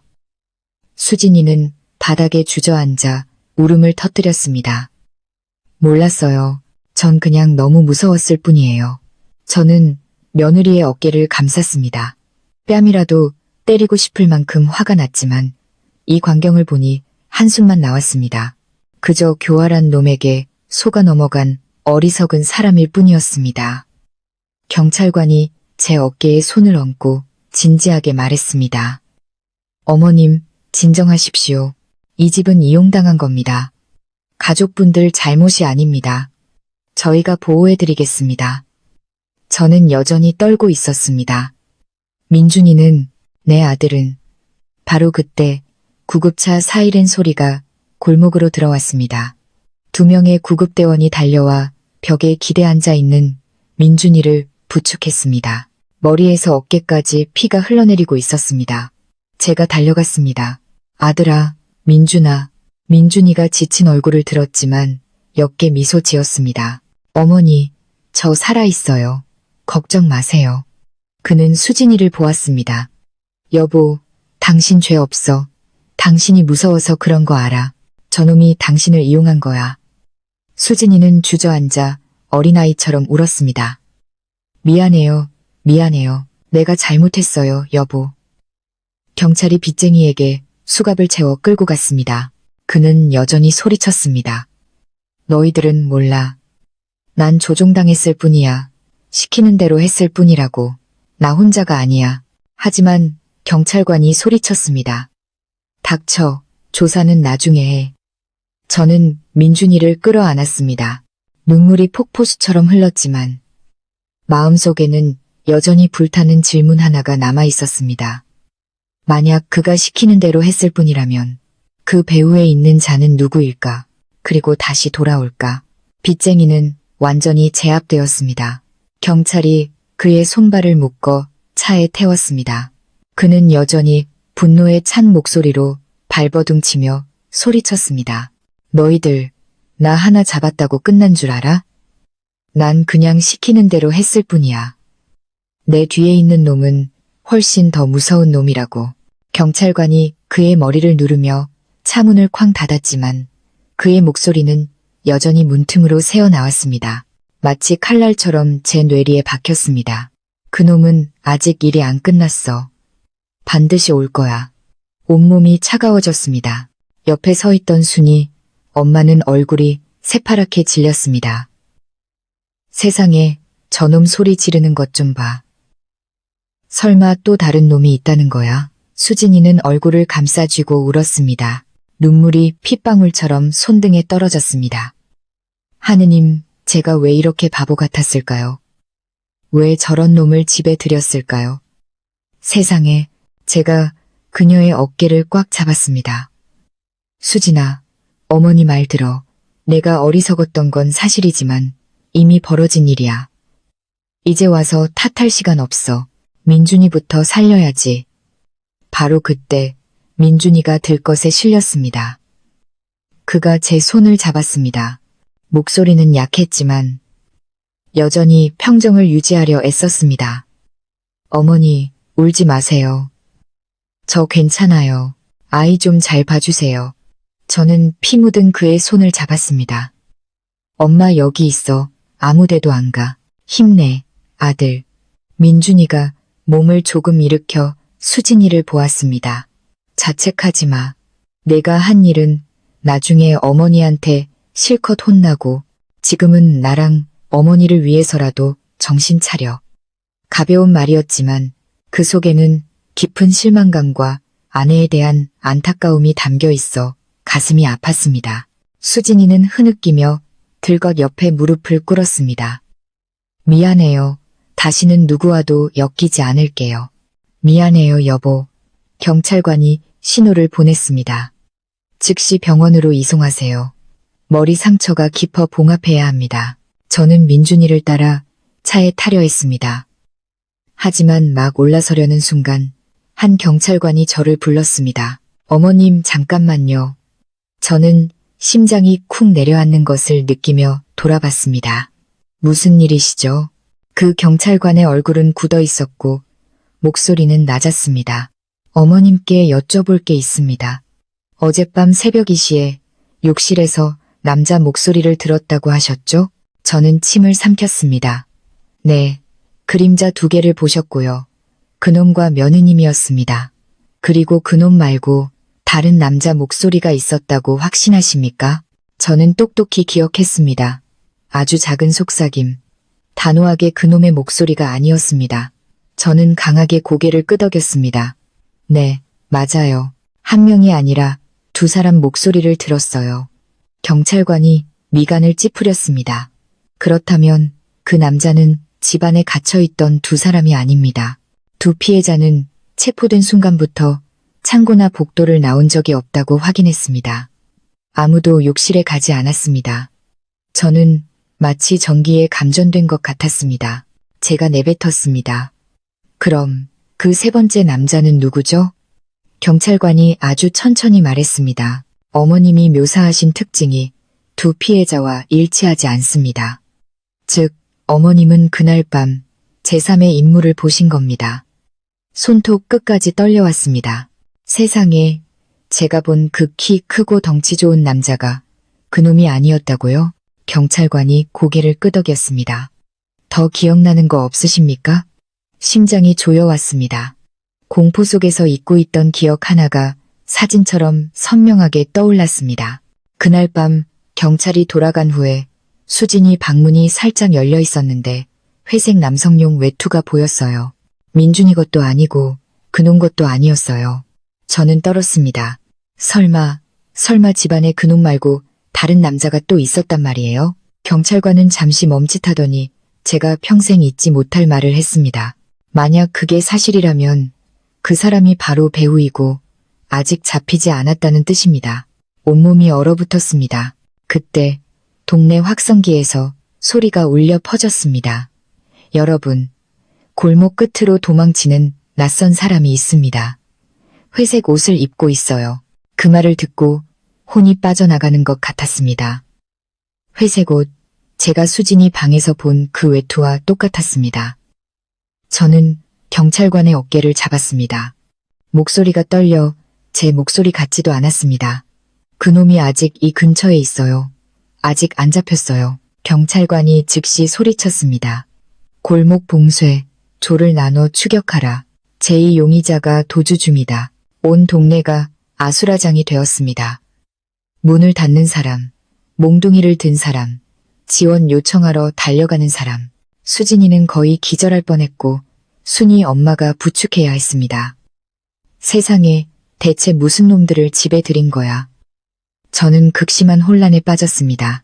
경찰 아저씨, 민준이는 아직 집 안에 있는데 그놈이 다시 돌아오지 않을까요? 다쳐서 도망도 못 칠 텐데요. 경찰관이 고개를 저었습니다. 제 용의자는 함부로 공격하지 않을 겁니다. 계획적인 놈이에요. 그의 목표는 어머님 가족이 아니라 어머님 댁을 은신처로 이용하는 것이었습니다. 이제 경찰이 포위했으니 돌아올 이유가 없습니다.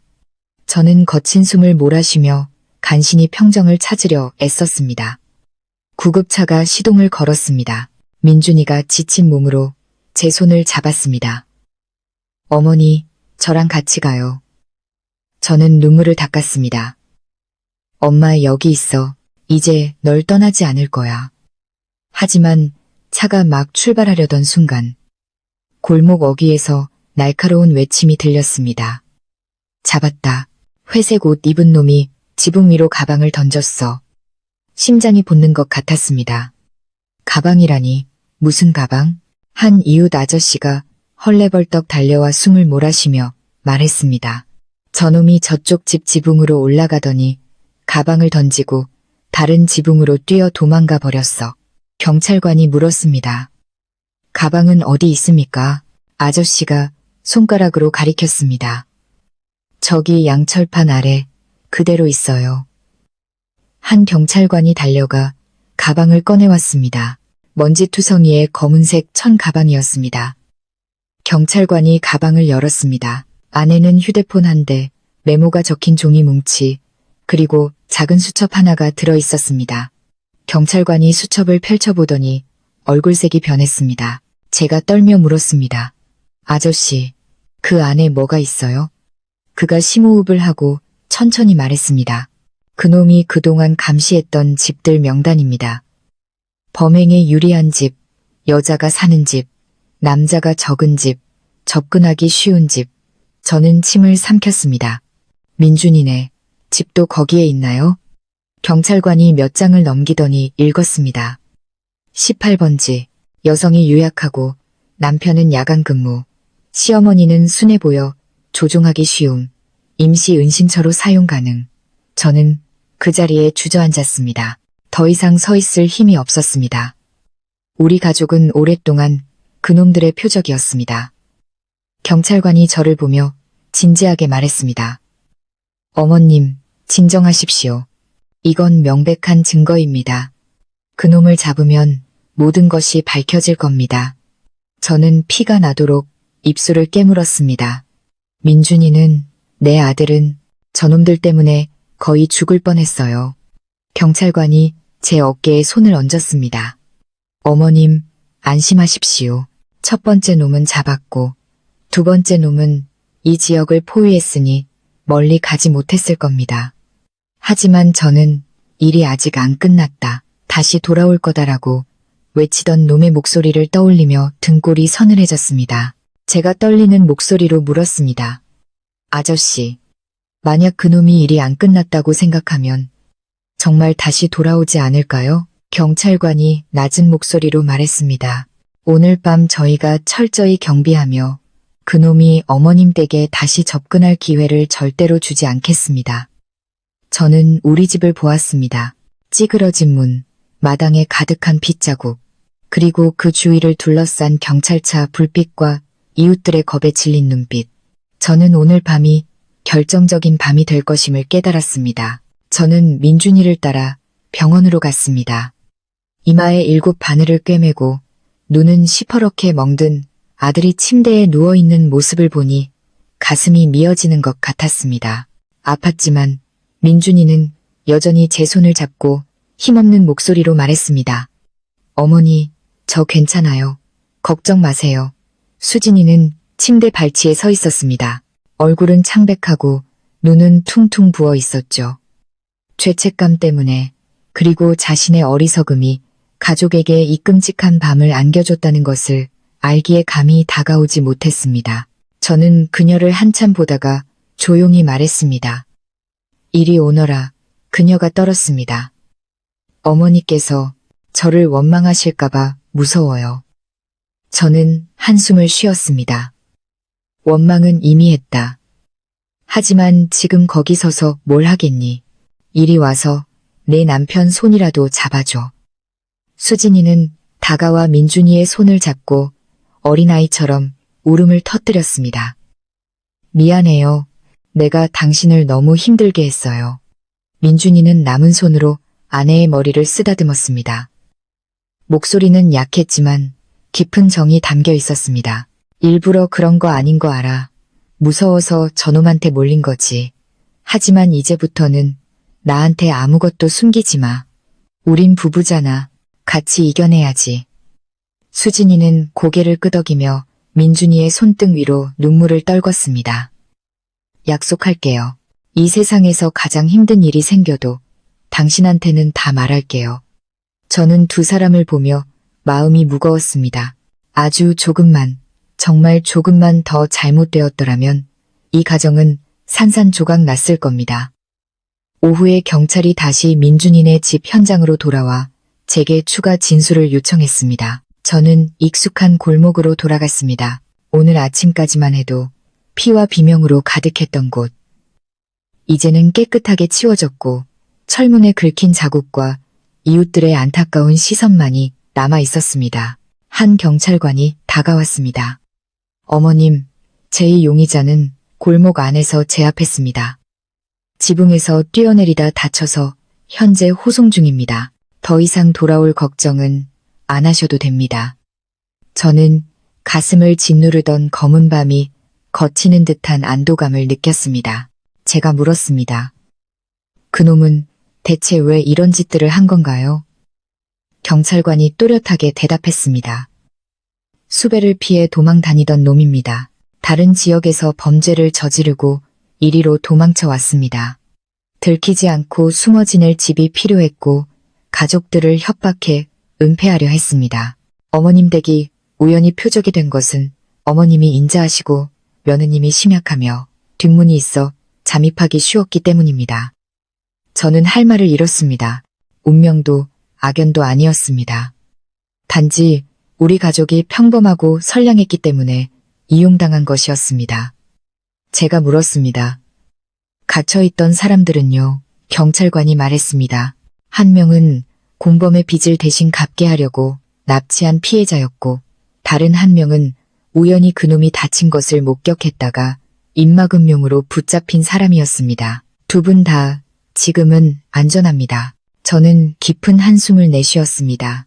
무거운 돌덩이를 내려놓은 듯 마음이 가벼워졌습니다. 그럼 민준이는 경찰관이 따뜻한 눈빛으로 저를 보았습니다. 아드님은 정말 용감했습니다. 그놈을 붙잡고 시간을 벌어준 덕분에 저희가 제때 도착할 수 있었습니다. 아니었다면 놓쳤을 겁니다. 아드님을 자랑스러워하셔도 됩니다. 저는 목이 메었습니다. 네, 정말 자랑스럽습니다. 그저 내 아들이 더 이상 어떤 고통도 겪지 않기만을 바랄 뿐입니다. 경찰이 조서를 다 꾸민 후 저희에게 집으로 돌아가 쉬라고 했습니다. 저는 병원으로 돌아왔습니다. 병실 문을 열었을 때 민준이는 진통제 때문에 깊이 잠들어 있었습니다.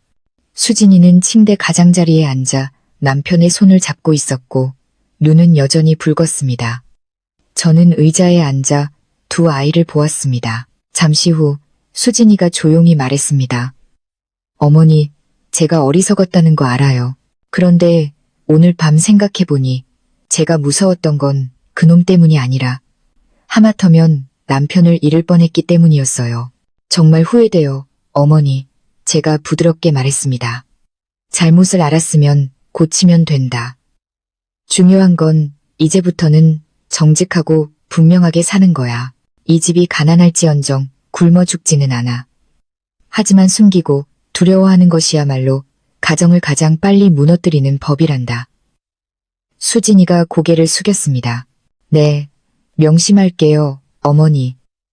그날 밤 저는 병실에서 뜬 눈으로 밤을 새우며 아들이 고르게 숨쉬는 것을 지켜보았습니다. 그 숨소리 하나하나가 하늘의 은총처럼 느껴졌습니다. 저는 일어났던 모든 일을 다시 떠올렸습니다. 욕실의 소음, 두 사람의 그림자, 열린 뒷문, 회색 외투, 갇힌 사람들, 입 막힌 비명, 모든 것이 끔찍한 악몽처럼 조각조각 맞춰졌습니다. 그리고 저는 한 가지를 깨달았습니다. 가장 은밀한 곳은 집이 아니었습니다. 가장 이용당하기 쉬운 곳은 바로 사람의 마음이었습니다.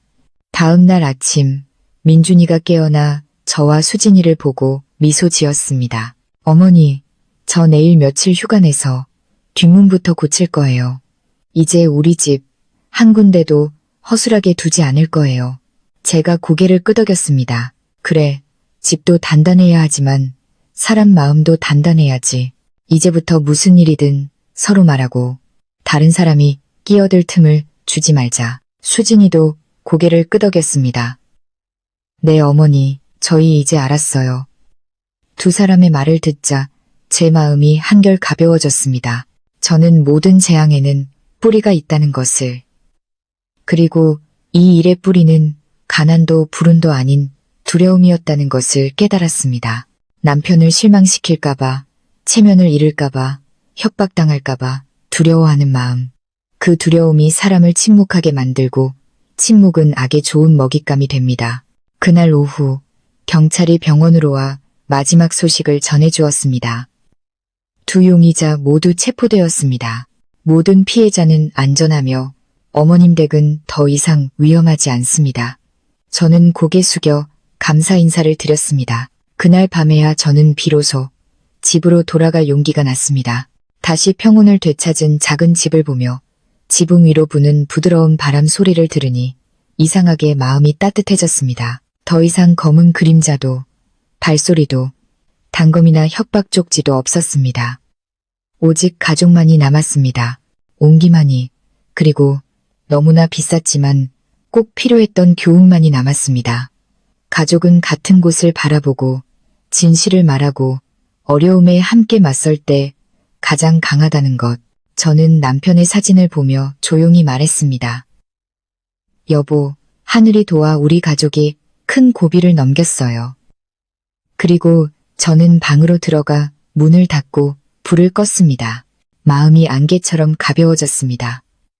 이제 저는 더 이상 밤을 두려워하지 않을 겁니다. 오늘 이야기가 시청자 여러분의 마음에 의미 있게 다가갔다면 잠시 시간을 내어 저희 가족 이야기 채널에 구독과 좋아요, 그리고 따뜻한 댓글을 남겨주세요. 저희에게 더 인간적이고 따뜻한 내용을 전해드릴 큰 힘이 됩니다. 진심으로 감사드리며 모든 분의 건강을 기원합니다.